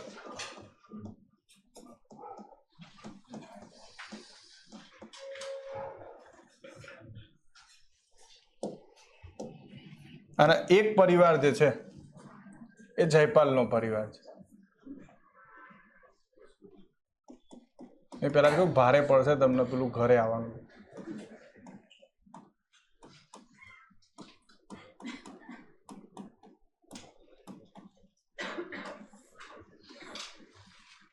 આ બે લોકોનો વંશ ક્યાંકથી તો શરૂ થયો છે ને, બરાબર? તો માની લો કે ભાઈ આજથી 10,000 વર્ષ પહેલા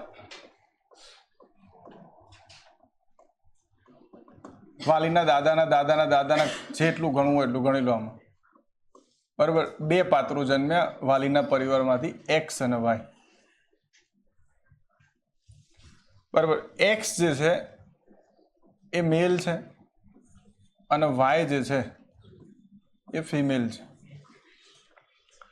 બરાબર, ધીરે ધીરે આ બંને વચ્ચે જે સંબંધો બને એના આધારે એક પહેલી સંસ્થા બની અને એ શું છે? પરિવાર છે.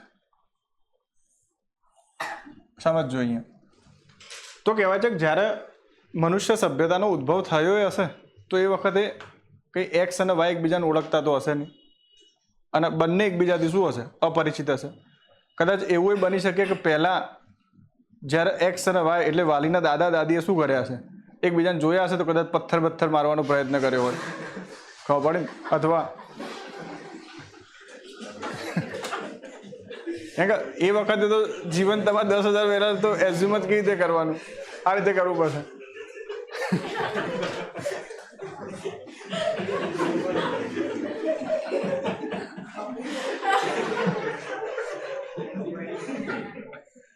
હવે ધીરે ધીરે માની લો કે ભાઈ એ બંને જે એક્સ અને વાય છે, જે મેલ અને ફિમેલ છે, ધીરે ધીરે એ લોકોએ એ બાબત ઉપર સહમતિ બનાવી લીધી હશે. અહીંયા સમજો, એક બાબત ઉપર સહમતિ બનાવી દીધી, એકબીજાને આઈડેન્ટિફાય કરી લીધા કે ભાઈ વી બોથ આર સેમ, આપણે બંને શું છે? મનુષ્ય છીએ. અને પછી ધીરે ધીરે એમના વચ્ચે જે શારીરિક સંબંધો બન્યા એના આધારે એક સંસ્થાનો જન્મ થયો અને સંસ્થા કઈ છે? પરિવાર છે. તો આનો મિનિંગ સમજો, એ લોકોએ પહેલો નિયમ શું બનાવ્યો સમાજનો? બરાબર, કે જો 2 વ્યક્તિઓ વચ્ચે વિશ્વાસ નામનું તત્વ છે તો આ 2 વ્યક્તિઓ સાથે રહી શકે છે. આનો મિનિંગ પહેલો જે નિયમ બન્યો એ છે સહઅસ્તિત્વ. ખબર ને? પહેલો નિયમ શું બન્યો છે? સહઅસ્તિત્વ. અને અહીંયા ટ્રસ્ટ વિકસિત થયો કે જો આપણે 2 એકબીજાને ઓળખીએ છીએ તો આપણે 2 એકબીજાનું ખૂન નહીં કરીએ, આપણે 2 એકબીજાને મારીશું નહીં, અને આપણે 2 એકબીજા માટે ભરણ પોષણ તેમજ બાકી બધી જ સુવિધાઓને શું કરીશું? એક સાથે લઈને ચાલીશું. તો ભાઈ આજે જોઈ લો, પરિવારની મુખ્ય અવધારણા શું છે? ટ્રસ્ટ જ છે ને. તમે એક્ઝામ્પલ જોજો કે ભાઈ માની લો કે આમાંથી આ છે આપણે, શું નામ છે તારું? દિશા કે દક્ષા? દક્ષા છે. એક્ઝામ્પલ છે, બરાબર ને? કે ભાઈ એક્ઝામ્પલ દક્ષા જે છે એ નાની હોય ત્યારે એના ફાધરના ખોળામાં કૂદે તો વિશ્વાસથી કૂદે. કેમ કે એને વિશ્વાસ છે કે ભાઈ ફાધર શું કરશે? પકડી લેશે. પણ માની લો ભય હોય તો પેલા તો હાથ લાંબા કરે, પછી કે કેમ કે અને એક ઉત્સાહ નહીં જોઈને ખબર કે આ મારવા માટે પૂરેપૂરો શું કરશે? પ્રયત્ન કરશે. પોસિબલ છે ને? મરી જાય દક્ષા. અહીંયા શું નહીં હોય? વિશ્વાસ નહીં હોય. એ જ રીતે તમે જો સૈન્યના અંદર શું હોય કે જો આપણી જ યુનિફોર્મ પહેરેલો વ્યક્તિ છે તો એને ખબર હોય કે આ ગોળી નહીં મારે, વિશ્વાસ પૂરેપૂરો હશે. પણ પાકિસ્તાનનો વ્યક્તિ હોય તો આનો મિનિંગ આખો સંબંધ શેના ઉપર ડેવલપ થતો હોય? વિશ્વાસ ઉપર થતો હોય. તો અહીંયા શું થયું ભાઈ? આ બંને લોકોએ એ નિયમ બનાવી લીધો કે ભાઈ સારું, ચલો જે બી હશે આપણે વિશ્વાસથી શું કરીશું?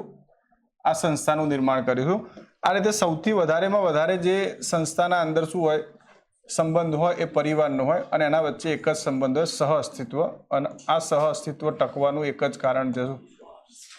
ટ્રસ્ટ.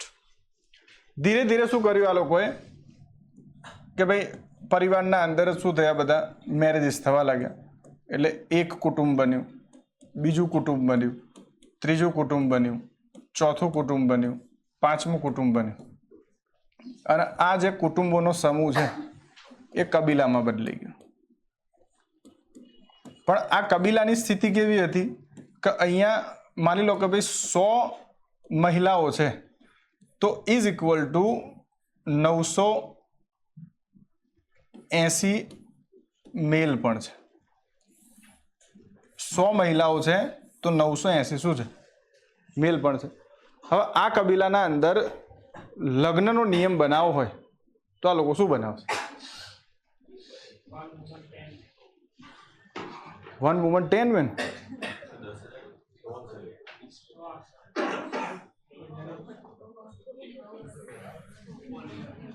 એક 1000 મહિલાઓ છે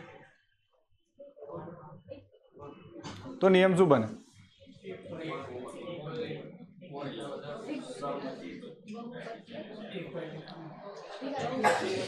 બહુપત્નીત્વ બને.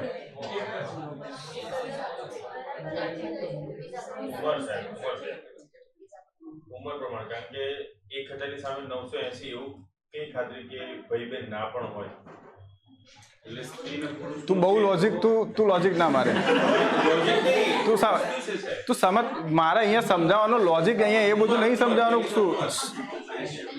શું બસ જીગર મને કન્સેપ્ટ સમજાવવા દે. અહીંયા મારે એ કોઈ એવા તર્ક લઈને નહીં ચાલવાનું કે શું થશે ને કે અહીંયા સિમ્પલ સમજવાનું છે કે એક સોસાયટી બની રહી હોય તો આ સોસાયટી આ સ્થિતિના અંદર પોતાના સમાજ માટે શું આદર્શ નિયમ બનાવશે કે ભાઈ કેમ કે સંસાધન અવેલેબલ છે, સ્ત્રી પણ અવેલેબલ છે, પુરુષ પણ અવેલેબલ છે, તો એવી સ્થિતિના અંદર અહીંયા બહુપત્નીત્વ અથવા બહુપતિત્વનો સિદ્ધાંત તો પોસિબલ જ નથી ને. બરાબર. અહીંયા તો પોસિબલ જ નથી. તો અહીંયા શું થશે? નિયમ સમાજનો પહેલો શું બનશે? એક પત્ની અને એક શું હશે? પુરુષનો નિયમ બનશે. આ જશે ને નિયમ તો ભાઈ. આ સ્થિતિ હિન્દુ સમાજની છે. હા બળી. આ સ્થિતિ કોની છે? હિન્દુ સમાજની છે. હવે ધીરે ધીરે શું થયું? પ્રશ્ન આવ્યો કે ભાઈ વાલી નો જે પરિવાર છે તો આ કુટુંબના લોકોને પ્રશ્ન થાય કે ભાઈ હું મારા પતિનું સન્માન કેવી રીતે કરું? તો પાછો નિયમ બનાવ્યો કરવા ચોથ. ખબર પડી? તો ફરીથી સન્માન કરવા માટે શું કરવું જોઈએ?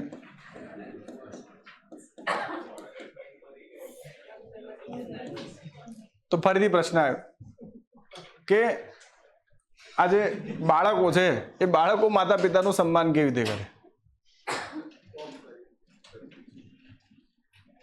તો પછી શું કર્યું હશે? આ શું નામ છે તારું? કૃપા છે, બીજલ છે, બરાબર. આ બે કૃષ્ણાના નિરાલીને ઉભા રાખે ને કીધું સન્માનની પદ્ધતિ બતાવો. તો વાલી ઉભી હતી તો કૃષ્ણાએ શું કર્યું? ઉપર થૂંકી દીધું.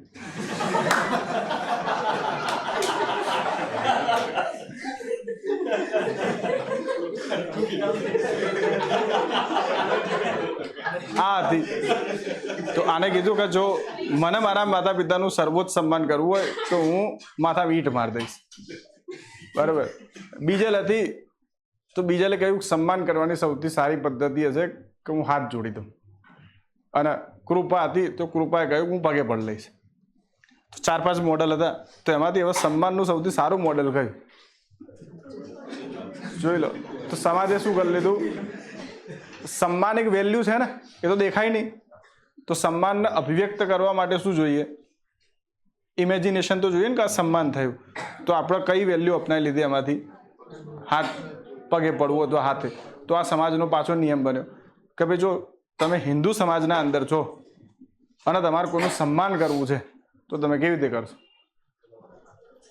નમસ્કાર કરશો, અથવા પગે પડશો, અથવા દંડવત પ્રણામ કરી લેશો. તો આ નોર્મ્સ બનતા ગયા. પણ આ થૂંકો વાળો નિયમ શું કરનાર? આનો મિનિંગ સમજજો. આ રીતે શું થઈ રહ્યું છે કે ભાઈ પ્રણામનો નિયમ બન્યો. બરાબર. ચલો એના પછી પ્રશ્ન આવ્યો આર્થિક નિયમો બનાવવા ઉપર કે ભાઈ વસ્તુના સંદર્ભમાં વસ્તુ કેવી રીતે સેટલ ડાઉન કરવી. તો એ લોકોએ ઇકોનોમિકલ નોર્મ્સ બનાવી દીધા. બરાબર. અને એમને કહ્યું કે એક ગાય આપો 1 કિલો ચોખા લઈ જાઓ. એક્ઝામ્પલ છે કેમ કે એ વખત તો બાર્ટર સિસ્ટમ જ હતી. તો એ લોકોએ આ નિયમ બનાવી દીધો. અને હવે ગાયો ભાવે તો એમને રખડતા ભાવે ફરતી હતી તો કહી દીધું કે ગાય લઈ જાઓ 1 કિલો. કેમ ચોખા વધારે ઇમ્પોર્ટન્ટ હતા એ વખત. પ્રાણીઓ તો એટલા બધા ઇમ્પોર્ટન્ટ હતા ને. તો એ લોકોએ આ નિયમ બનાવી દીધો. પછી ધીરે ધીરે એ જ વસ્તુને રૂપિયામાં બદલી નાખી, સોનાના સિક્કાઓમાં. એ જ સોનાના સિક્કાઓ આજે કરન્સીમાં બદલાઈ ગયા અને કરન્સી આજે લુપ્ત થઈને ડિજિટલ કરન્સીમાં બદલાઈ ગયા. તો નિયમો જો બદલાતા રહ્યા છે. ખબર પડી?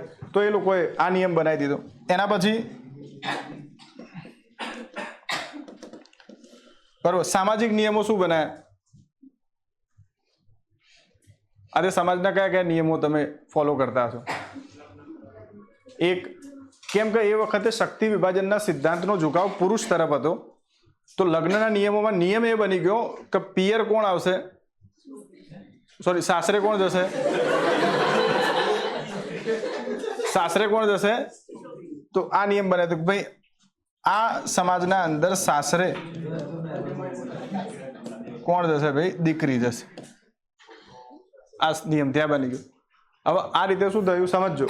આ બધા જ નિયમો પણ બનાવ્યા. આને કહેવાય છે સોશિયલ નોર્મ્સ. શું કહેવાય આને? ખાલી સમજતા રહેજો. આને કહેવાય સોશિયલ નોર્મ્સ. હવે માની લો આ સમાજ છે, બરાબર? આ સમાજના અંદર આ જે સમાજ મેં કહ્યું ને આ વાલીનો સમાજ છે, અને તમે લોકો બધા કયા સમાજમાં આવો? જયપાલના સમાજમાં. હવે આમાંથી જયપાલના સમાજે સન્માન કરવાનો પદ્ધતિ અપનાવી છે કઈ થૂંકવા વાળી, કે ભાઈ આ સમાજના અંદર જો સન્માન કરવું હોય તો એકબીજા પર શું કરી દેવાનું? થૂંકી દેવાનું. હવે માની લો કે આ જયપાલ કોક દિવસ રખડતો રખડતો આફ્રિકામાંથી ક્યાં જાય? હડપ્પા સભ્યતા એટલે આમના સમાજમાં જાય, અને જેવું જ આને જોવે કે યાર આ પગે કેમ પડે છે, તો એને શું થાય? અને આના સમાજના અંદર નિયમ એવો કે પગે પડે એટલે પગ ખેંચીને મારી નાખે. તો જેવું જ આ બેન આનું સન્માન કરવા જાય, પાછળથી તલવાર કાઢીને શું કરે? કેમ? કેમ કે બંને સમાજના અંદર નોર્મ્સ કેવા છે. આનો મિનિંગ છે ઇથિક્સ એટલે બસ આ જ છે. સમાજ દ્વારા એક સભ્ય સમાજના સંચાલન માટે જે તે સમુદાય દ્વારા સ્વીકારવામાં આવેલા શું છે? સોશિયલ સ્ટાન્ડર્ડ્સ છે. અને જો સમજો શું કહે છે, જો તમે એ સામાજિક નિયમો અનુસાર સમાજના અંદર વર્તન કરો છો તો તમે ઇથિકલ છો. અને જો તમે એ સમાજના દ્વારા સ્થાપિત હજારો વર્ષોથી સ્થાપિત નિયમોના વિરુદ્ધમાં વર્તન કરો છો તો તમે અનઇથિકલ છો. જોઈ લો, સતી પ્રથા લાંબા સમય સુધી સમાજનો એક શું રહી? નિયમ રહી. ઇથિકલ હતા તમે, એને હિંસા નહોતું ગણાતું, પણ આજે કરો તો હિંસા છે. આનો મિનિંગ ઇથિક્સ પરિવર્તનશીલ પણ હોય. એક સમયના અંદર બન્યું તો એ સ્થિર ના હોય. કદી પણ પ્રાચીન કાળના અંદર એવું તમને નહીં જોવા મળ્યું હોય કે બે મહિલાઓ વચ્ચેના શારીરિક સંબંધો બન્યા, પણ આજે નોર્મ્સ બદલાઈ ગયા અને આજે એમને માન્યતા મળી ગઈ.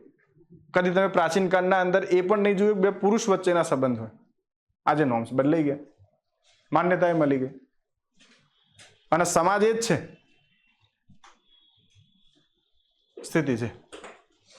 પણ હવે માની લો કે જયપાલનો પરિવાર છે અને આના મધર ફાધર પણ શું થયા? આ જ રીતે આફ્રિકાના જંગલોમાં એક્સ અને વાય તરીકે મળે, બરાબર? આમના ત્યાં સ્થિતિ એ હતી કે ભાઈ હસતા નહીં હો અત્યારે, તો સંબંધ બન્યા અને એક પરિવારનો જન્મ થયો. આમને શરૂઆતના અંદર પથ્થર માર્યા છે.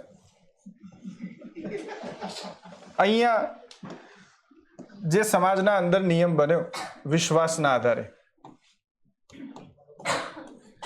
તો અહીંયા સ્થિતિ એ હતી કે ભાઈ આમના જ પરિવારમાંથી એક બે અવાજ નહીં હો ભાઈ, અને પાંચ, આ પાંચે પાંચ કુટુંબ બને. અને અહીંયા સ્થિતિ એ છે કે ભાઈ 100 પુરુષ છે અને 1000 મહિલાઓ છે.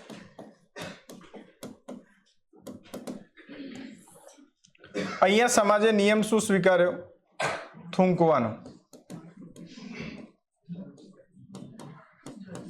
એટલે અહીંયા સન્માનની સૌથી ફેમસ પદ્ધતિ કઈ છે? એના પછી અહીંયા જે આર્થિક વ્યવસ્થા હતી એમાં આમને એવું સ્વીકાર્યું કે ભાઈ એક સિક્કો એમને કરન્સી બનાવી દીધી વર્સિસ 1 કિલો શું છે ચોખા છે. આમને આવો આર્થિક નિયમ બનાવી દીધો. અહીંયા એમને એવો લો બનાવ્યો, કાયદો બનાવ્યો, સમજજો, કે જો પતિ પત્નીને છોડે છે તો સતો થશે.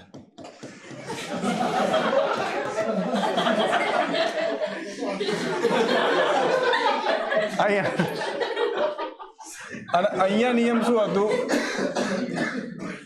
જો પતિ પત્નીને છોડે છે તો સતી થશે. દરેકના સમાજના નિયમો છે પોતપોતે બનાવી દીધા એ લોકોએ. પરિસ્થિતિઓ કહેવાની દરેકમાં જરૂર નહીં, આ નિયમો બનાવી દીધા. હવે કાયદો આ રીતે બની ગયો. એના પછી આર્થિક મુદ્દા થઈ ગયા, સામાજિક મુદ્દા થઈ ગયા. મેં કહ્યું સમાજના અંદર અહીંયા મને એમ કહો 100 પુરુષ હોય, 1000 મહિલાઓ હોય તો લગ્નની પ્રથા કેવી બનશે?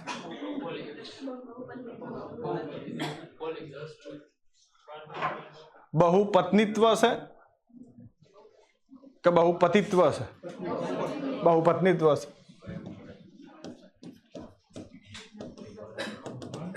તો વિચાર લો, અહીંયા યશપાલના ભાગમાં 1 પુરુષ 100 પત્ની.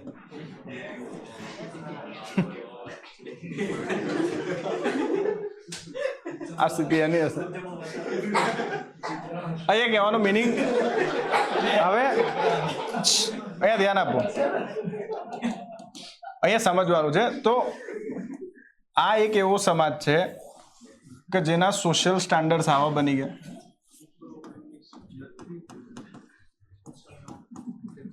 ભાઈ આના સોશિયલ નોર્મ્સ અથવા આના સોશિયલ સ્ટાન્ડર્ડ આવા છે. તો આનો મિનિંગ છે કે આના સમાજના અંદર કોઈ પણ પ્રકારનો વ્યક્તિ એવો છે કે જે પોતાની પત્નીને છૂટાછેડા આપે છે, બરાબર, તો ડેફિનેટલી સમાજ પકડીને એને શું આપશે? ફાંસી આપી દેશે. આના સમાજના નોર્મ્સ અલગ છે. એટલે જો આપણા અહીંયા ક્લાસમાં બેસે છે તો એ બધાના નોર્મ અલગ છે. રાજપૂત સમાજના નોર્મ અલગ લગ્નના, બરાબર, આમાંથી રબારી કે દેસાઈ સમાજના નોર્મ અલગ, ચૌધરી સમાજના નોર્મ અલગ હશે. દરેકના સમાજના નોર્મ્સ કેવા હશે? ફેરા ફરવાની પદ્ધતિઓ અલગ હશે. કેમ? કેમ કે આપણા બધાની સભ્યતાના નિયમો આપણા વંશજોએ નક્કી કર્યા છે અને આપણે એ જ પ્રમાણે ચાલીએ છીએ. અને એ વખતે દહેજના નિયમો બન્યા હતા તો દહેજ પ્રમાણે ચાલતું હતું. અમેરિકાના અંદર એ નિયમો નહીં બન્યા તો અમેરિકામાં આવા એથિક્સ નહીં હોય. તો તમારા આ બંને સમાજના લોકો વિચારો, એકબીજાના સમાજમાં ક્રોસ થાય તો શું થશે?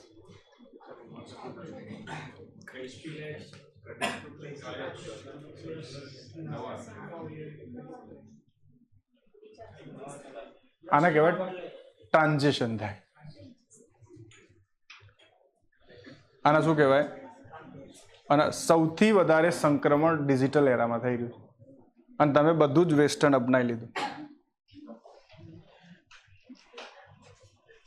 એ તો પશ્ચિમી સમાજ હતો ને ભાઈ, કે જેના નિયમો એવા હતા, બરાબર. ભારતીય સમાજના અંદર તો નિયમો અલગ જ હતા, પણ તમે બધા જ વિદ્યાર્થી તરીકેના કર્તવ્ય, માતા પિતા તરીકેના કર્તવ્ય બધા જ શું કરી નાખે? હવામાં ફૂંકી નાખે.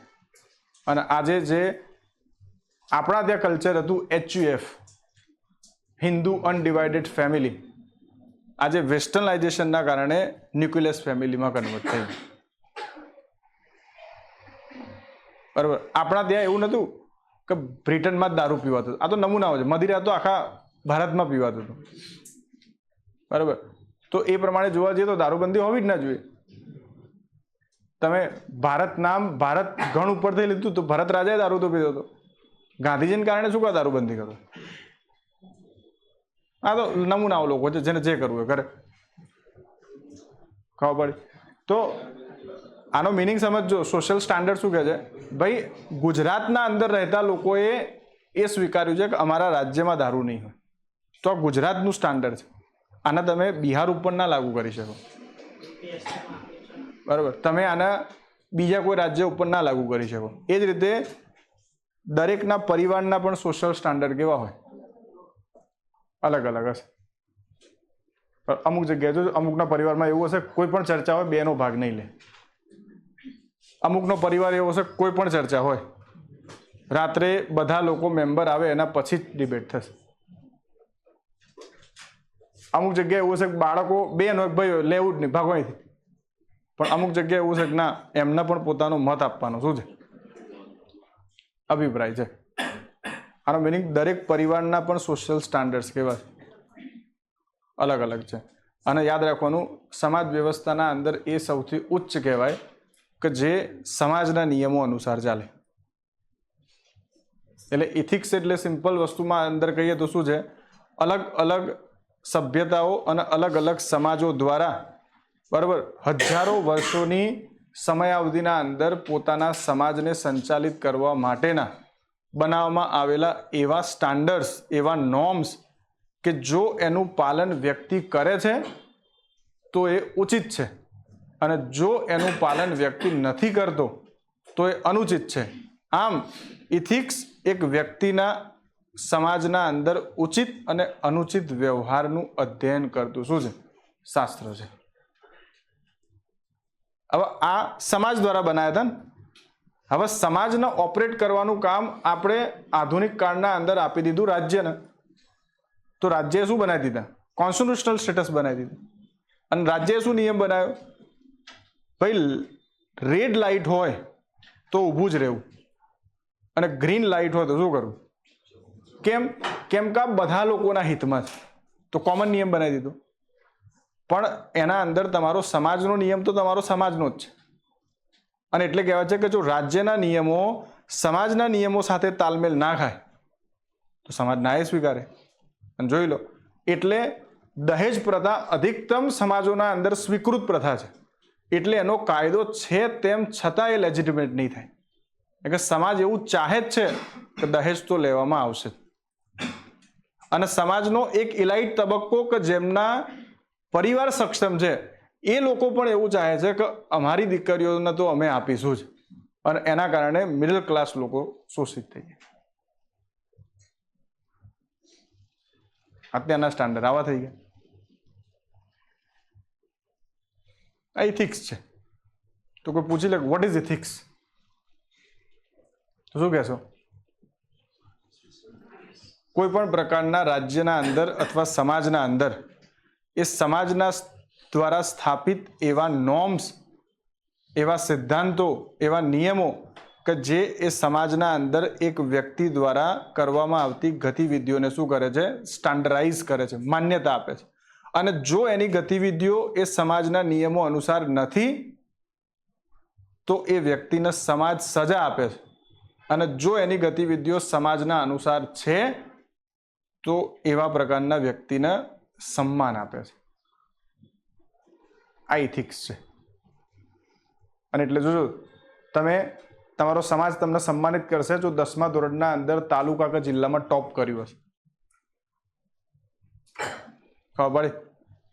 પણ એ જ સમાજ તમારો વિરોધ કરશે કે જો તમે લવ જિહાદમાં પકડાય. કેમ કે સમાજે એવો નિયમ બનાવ્યો છે ધર્મ બાર લગ્ન કરવા નહીં, ભલે રાજ્ય કહેતું હોય. અને એવી સ્થિતિમાં બજરંગ દળ ને હનુમાન દળ ને બધા આવીને શોધીને મારશે. અને એમાં જો આ જ વસ્તુ પંજાબમાં કરીને તો ખાપ પંચાયત વાળા સળગાઈ નાખશે. એ વખત રાજ્યનો કાયદો એ કશું કરી શકતો નથી. એટલે યાદ રાખવાનું સોશિયલ સ્ટાન્ડર્ડ્સ જે છે ને એ સ્ટેટના લો ઉપર છે. બાકી અનુચ્છેદ 17માં તો કહ્યું જ છે ને જાતિ વ્યવસ્થા ના હોવી જોઈએ. ક્યાં ખતમ થઈ ગઈ? હજુ એ છે. તો મને એમ કહો સમાજ મોટો છે કે રાજ્ય? એટલે એને કહેતા જો સમાજના અંદર નિયમો પાલન ના કરો તો નાત બાર મૂકી દેશે. ખબર પડી? નિયમ જ છે. કેમ કે પહેલા શું હતું? બાલ વિવાહ બહુ પછી ના હોય. બાલ વિવાહ ને બધું શું હતું? પ્રચલનમાં હતું. એટલે લોકો ખબર નાની ઉંમરે જ શું કરી દે? મેરેજ કરી લે. હવે નાની ઉંમરે મેરેજ કરી લે. હમણાં જ આ કેસ અહીંયા જ બન્યો હતો. આપણું ફાઉન્ડેશન 1ના અંદર જ એક વિદ્યાર્થી હતો એના જોડે બન્યું હતું. છોકરી હતી રાજસ્થાની. રાજસ્થાનમાં તો આ બધું બહુ શું છે પ્રચલનમાં. તો નાની ઉંમરે મેરેજ કર્યા હતા. એ વખત તો ખબર ના કે છોકરો ભવિષ્યમાં શું કરશે. તો ધીરે ધીરે છોકરો આગળ વધ્યો, પણ વધતા વધતા દારૂ ને એના રવાડે ચડી ગયો. ખબર હવે પેલી છોકરી એ ભણી ગણી અને મેડિકલ ઓફિસર બની ગઈ. હવે ઉંમર 18 વર્ષ ઉપર થઈ ગઈ એટલે પહેલી વખત એ લોકો એકબીજાને શું કરે જોવે. તો આ રીતે જોયું, છોકરીએ તો એને રિજેક્ટ કરી નાખ્યો. છોકરો થોડી રિજેક્ટ કરશે.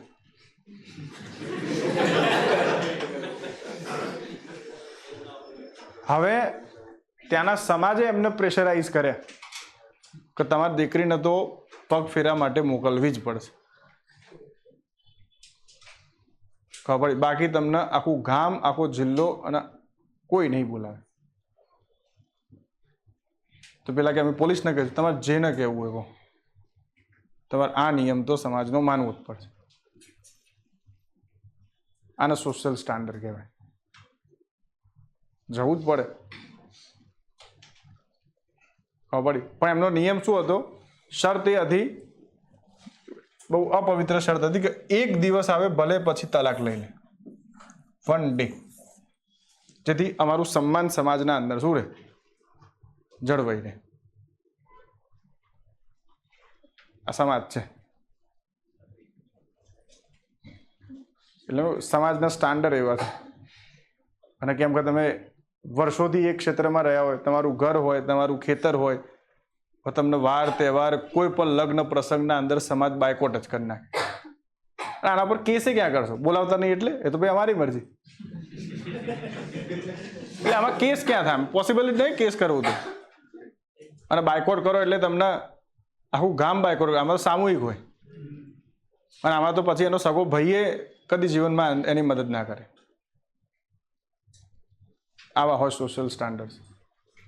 અને એટલે શું કહે છે? જો સમાજના નિયમો અનુસાર ચાલ્યા તો તમે એથિકલ છો, અને સમાજના નિયમો અનુસાર ના ચાલ્યા તો તમે કેવા છો?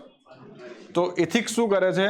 ઉચિત, સમાજના અંદર શું ઉચિત છે અને શું અનુચિત છે, આ બંને વચ્ચેનું તમને એક આદર્શ નિયમ બતાવી દે છે કે ભાઈ રાજપૂત સમાજમાં ચાલવું છે ને તો ધીસ ઇઝ ધ ગાઈડલાઈન. તમારે સાડી પહેરવી જ પડશે, તમારે ઘૂંઘટ ઓઢવો જ પડશે. પુરુષ જ્યારે ઉપર બેસ્યો તો તમારે નીચે જ બેસવું પડશે. This is our social standard. અને જો આમાંથી એક પણનું ઉલ્લંઘન થયું તો પછી 2-3 ઝાપટ તો આવી જ ગયું. આમાં કઈ હસતો નહીં હું. અહીંયા તો ચાલો આમાં થયું હતું. આમાં નાના છે તો આમાં મોટા મામી એટલે એ વખતે ભણી કરીને આવ્યા હતા, કોલેજ બોલેજ કરીને. તો આ રીતે ચાલતા ચાલતા આવતા હતા અને માથામાંથી શું થઈ ગયું? ઘૂંઘટ પડી ગયું. તો નાના જોઈ ગયા. તો નાનાએ તરત મોટી દેત કમેન્ટ મારી દીધી કે ભાઈ પેલું કંઈક સારું કહ્યું. હા, માથાના અંદર ઘૂંઘટ ના રહેતો તો માથામાં ખિલ્લો મારી દેવો. સોશિયલ સ્ટાન્ડર્ડ્સ છે. કેમ કે 2 ફેસ છે ને, આ મોડર્ન ફેસ થઈ ગયો અને આ શું થઈ ગયો? ટ્રેડિશનલ ફેસ થઈ ગયો. અને અત્યારે તમારી વચ્ચે ઝઘડો આ જ હશે. તમારા માતા પિતા વર્સિસ શું? તમે. જેનજી વર્સિસ મિલિયનર્સમાં ના આવે તો માતા પિતા. હવે બેના મૂલ્યો જ કેવા હોય? અલગ અલગ હોય. હવે આ મૂલ્યોને ભેગા કેવી રીતે કરવા? આ સમસ્યા છે આજની. તમે લોકો બહાર જમવા જાઓ, પિઝા માગો, એ લોકો હજુ કઢીને બાજરીનો રોટલો માગે. મૂલ્ય મેચ જ ના ખાય. કહું તમારા લોકોને શું કરવું હોય? વેડિંગ પ્લાન કરવું હોય. શું વેડિંગ? 17 વર્ષ ભાઈ જોવાનું આ બધું કે આ હોય જ નહીં. અત્યારે સ્થિતિ આવી હશે.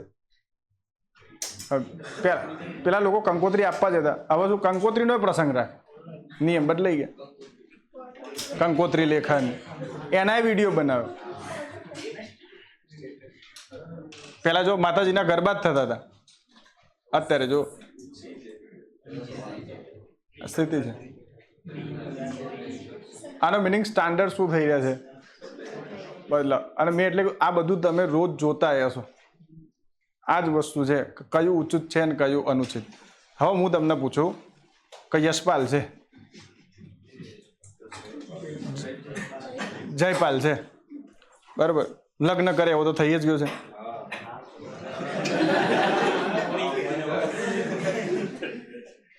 બરાબર. હવે સ્થિતિ એ થાય કે જયપાલ એના ઘરે એક છોકરીને લઈને જાય અને ઘરે જઈને એના મધર ફાધરને એવું કહે કે અમે બે 6 મહિના જોડે રહીશું, પછી નક્કી કરીશું કે લગ્ન કરવા કે નહીં.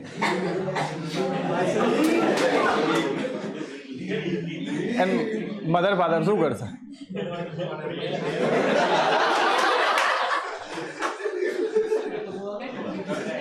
અહીંયા સમજો, મીન્સ એ વખતે જે એક બાળક અને બીજી જે એક મહિલા અને એક પુરુષ એકબીજાને જોવામાં એ 20-20 વર્ષ કાઢી નાખતા હતા અને એવું માનતા હતા. પેલું જો તમે આ વાંચ્યું હોય તો સરસ્વતી ચંદ્ર, એમાં પહેલો ફેઝ જ આનો છે અને વિધવા વિવાહ ઉપર જ છે, ખબર છે ને? હા, તો એ 20 વર્ષ પછી જોવે છે. અહીંયા ખબર પડી આ લોકો 6 મહિના તો ચેક કરવા માટેની વાતો કરે છે કે અમારું ટકશે કે નહીં. આ સ્થિતિ છે. આનો મિનિંગ સમાજ કેટલો શું થઈ ગયો અને કેટલા અત્યારે હજારો પરિવાર એવા છે કે જે પોતાના એજ્યુકેશનના નામે એ મંજૂરી આપે છે કે હા તમે જઈ શકો. પણ આના નાના અંદર એક સમસ્યા શું થઈ? મહિલાઓની ગરિમા ખતમ થઈ ગઈ, ખબર પડી, અને અફેર્સ વધી ગયા. એનું કારણ જ આ. તો એટલે અમુક વખત જે મહિલાઓ વિરોધ કરતી હોય કે સોશિયલ સ્ટાન્ડર્ડ ખોટા છે, બરાબર, એ એમ્પાવર તો થઈ જાય પણ સાથે એક વસ્તુ ગુમાવશે અને જે પ્રતિષ્ઠા. અને તમે જો એટલે વિરાટ કોહલી અને એની પત્નીની જેટલી પ્રતિષ્ઠા છે એટલી ચહલની નથી, જો કે બંને ક્રિકેટર છે. હવે સમાજના સ્ટાન્ડર્ડ તો આલોચના કરશે જ, ભલે કાયદાથી એમને જે અધિકાર મળ્યા હોય. એટલે સન્માન પ્રાપ્ત કરવું ને સૌથી મોટું મૂલ્ય છે, ભલે પૈસા ના હોય. પૈસા હોય તો કોઈ ફરક નહીં પડતો. જો અમિત શાહનો છોકરો આઈસીસીનો ચેરમેન જ કેમ નહીં, પણ એનું સન્માન શૂન્ય છે. એ આવશે ને કોઈ પગે લાગશે? પાછળથી લોકો શું કહે છે? સિમ્પલ મુદ્દો છે, નેપોટિઝમ જ કહે છે ને. પણ એ પોતાની ઇજ્જત પ્રતિષ્ઠા બધું ગુમાવીને જ ત્યાં ગયો છે, એટલે એનો ફરક જ નહીં પડતો. એટલે પૈસાથી સન્માન મળતું નથી, ના પદથી મળશે, એમાંય વેલ્યુ બચાવવા પડશે. ટીના ડાબીને રાષ્ટ્રપતિએ એવોર્ડ આપ્યો, પણ બંને આઈએસ હતા તો એ ડિવોર્સ તો થયા જ. પદથી એ સન્માન મળતું નથી. સુખ લેવા માટે તો તમારે શું જોશે? મૂલ્યો ઉપર જ કામ કરવું પડશે. અને આ મૂલ્યો એટલે કયા? બીજાનું સન્માન કરવું, પ્રામાણિકતાથી જીવન જીવવું, ખબર પડી, સત્યનું હંમેશા શું કરવું? પાલન કરવું. અને જે લોકોએ આ મૂલ્યોને ટકાવી રાખ્યા એ આજે ગાંધીજી હતા. ખબર, ના મહારાણા પ્રતાપનો ફોટો છે, ના શિવાજીનો, ના શિવજીનો. લક્ષ્મીજીની ધનતેરસે પૂજા કરીએ છીએ ને તો એ લક્ષ્મીજીનો ફોટો 500ની નોટ ઉપર નથી. કેમ કે જે વ્યક્તિએ પ્રેક્ટિકલ લાઈફના અંદર વેલ્યુ મેન્ટેન કર્યા હોય, ફોટો એનો મેન્ટેન થાય. આવું બધું છે. એટલે ખબર, ઇથિક્સ બહુ મોટો શું છે? વિષય છે. અને જો આમાં તમારા લોકોના સમાજના નિયમો ક્યાં ક્યાં અલગ છે, ઓબ્ઝર્વ કરજો. અમારે છે હમણાં 1 તારીખે જ મેરેજ છે, ભાવનગર જવાનું છે. આમાં વાઘેલા, અમારો રાજપૂત સમાજ, ક્ષત્રિય સમાજ, પણ એના અંદર વાઘેલાના નિયમો અલગ. ત્યાં તલવાર આવે, વેલ આવે, એટલે ખબર પડે. ત્યાં છોકરો જાય જ નહીં લગ્ન કરો, એના જોડે જ ફેરા ફરવાના હોય ને. હજુ એ આ સ્ટાન્ડર્ડ મેન્ટેન. જો કે અમારા સમાજના અંદર એ બદલાઈ ગયા. આ સ્થિતિ છે. તો આને કહેવાય સોશિયલ સ્ટાન્ડર્ડ. અને જો આનું ઉલ્લંઘન થાય તો આમાં રાજ્ય કોઈ ગુનો નોંધે નહીં, આમાં સમાજ જ પૂરું કરી નાખે. ખબર પડી? અને એટલે સમાજ પોતાના રૂપે આમાં પનિશમેન્ટ આપે તમને. તો આનો મિનિંગ ખબર પડે ને. આફ્રિકાના સમાજના અંદર એવા હજારો સમાજો હશે જેના દરેકના સોશિયલ સ્ટાન્ડર્ડ્સ કેવા હશે. અને સોશિયલ સ્ટાન્ડર્ડ્સ એટલે શું? ઇથિક્સ. દરેકના ઇથિક્સ કેવા હશે. અરે આફ્રિકા જવા દો ને, આપણા 7 સિસ્ટરમાં જ આદિવાસી જાતિઓના અંદર અલગ અલગ આદિવાસી જાતિએ શું હશે? અલગાવ હશે. હરેક આદિવાસી જાતિનું પોતાનું એક શું હશે? કલ્ચર હશે, એનું ડોમેન હશે, અને એ પ્રમાણે જ જીવતું હશે. એમના સોશિયલ હજુ ઘણા બધા તમે કલ્ચરમાં ભણ્યા છો. ઘણી બધી આદિવાસી જાતિઓ છે કે જે બહુપતિત્વના શું છે? નિયમો છે. અને એક આદિવાસી જાતિ તો એ છે કે જ્યાં પુરુષ જાય છે. હા, બસ એવું જ છે ને કે એટલે બહુ યાદ નહીં, પણ કહેવાનો મિનિંગ આ વસ્તુ તમને શીખવાડે કે અચ્છા દરેક સમાજના પોતાના સોશિયલ સ્ટાન્ડર્ડ શું હોય. હવે માન લો ત્યાં કોઈક એવો નમૂનો જન્મે કે ના છોકરી મારે ત્યાં આવશે, તો કાપમ કાપ થઈ જાય ને. તમે જ જઈને ત્યાં કોઈક ના, હું તો ના જાઉં, બોચી પકડીને શું કરે? બે હાડ દે, ભાગે છે. અને ત્યાં કોઈ એસપી, કોઈ સરકાર, કોઈ કશું જ ના આવે. કેમ કે ત્યાં વિધાયક એ જ જાતિનો હોય. વિધાયક ખુદ આમાં ના પડતા, બાકી બધું ચાલશે. બંધારણ કે બાજુ ગયું. હા, એવું જ હોય. સ્પષ્ટ લોકો આ કે બંધારણ, કાયદો બધું આ જ રીતે ચાલશે.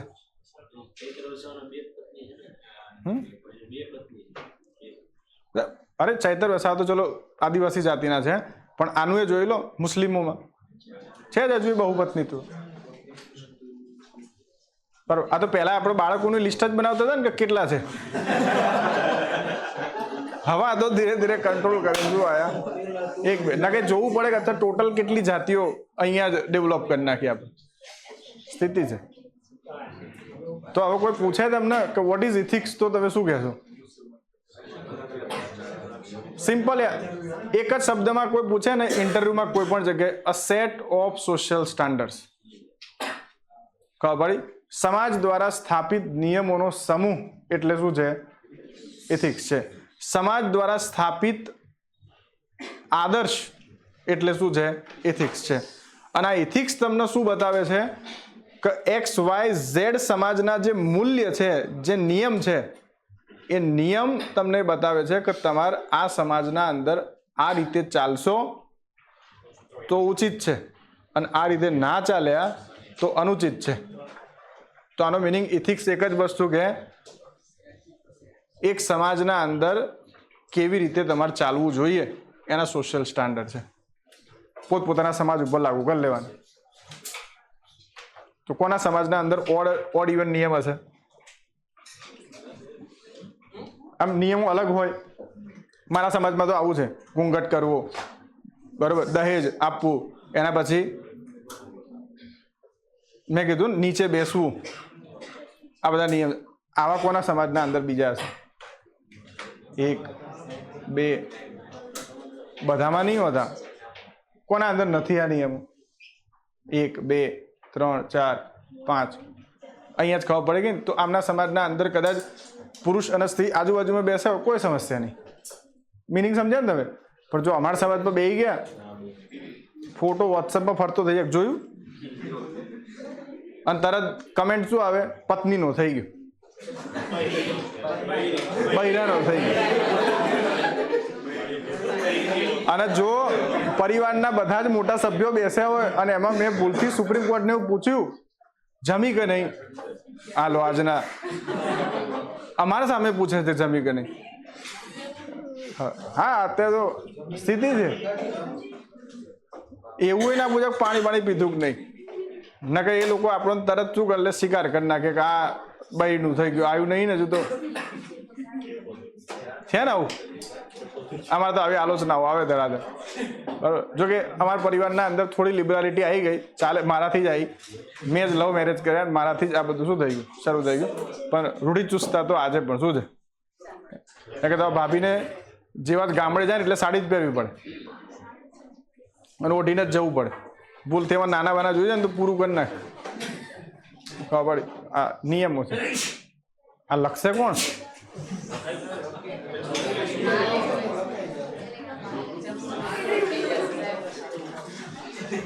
ખબર પડી તમને લોકોને? મેં હજુ કંઈ ચલાવ્યું નહીં, મેં ખાલી ઉદ્ભવ જ કર્યો છે. પણ મેં કીધું ઇથિક્સ એવો વિષય છે કે જ્યાં બધાને ખબર પડશે, અને આ વિષય લખવો એટલે બહુ ઇઝી છે. કાંઈ કાલે મળીએ.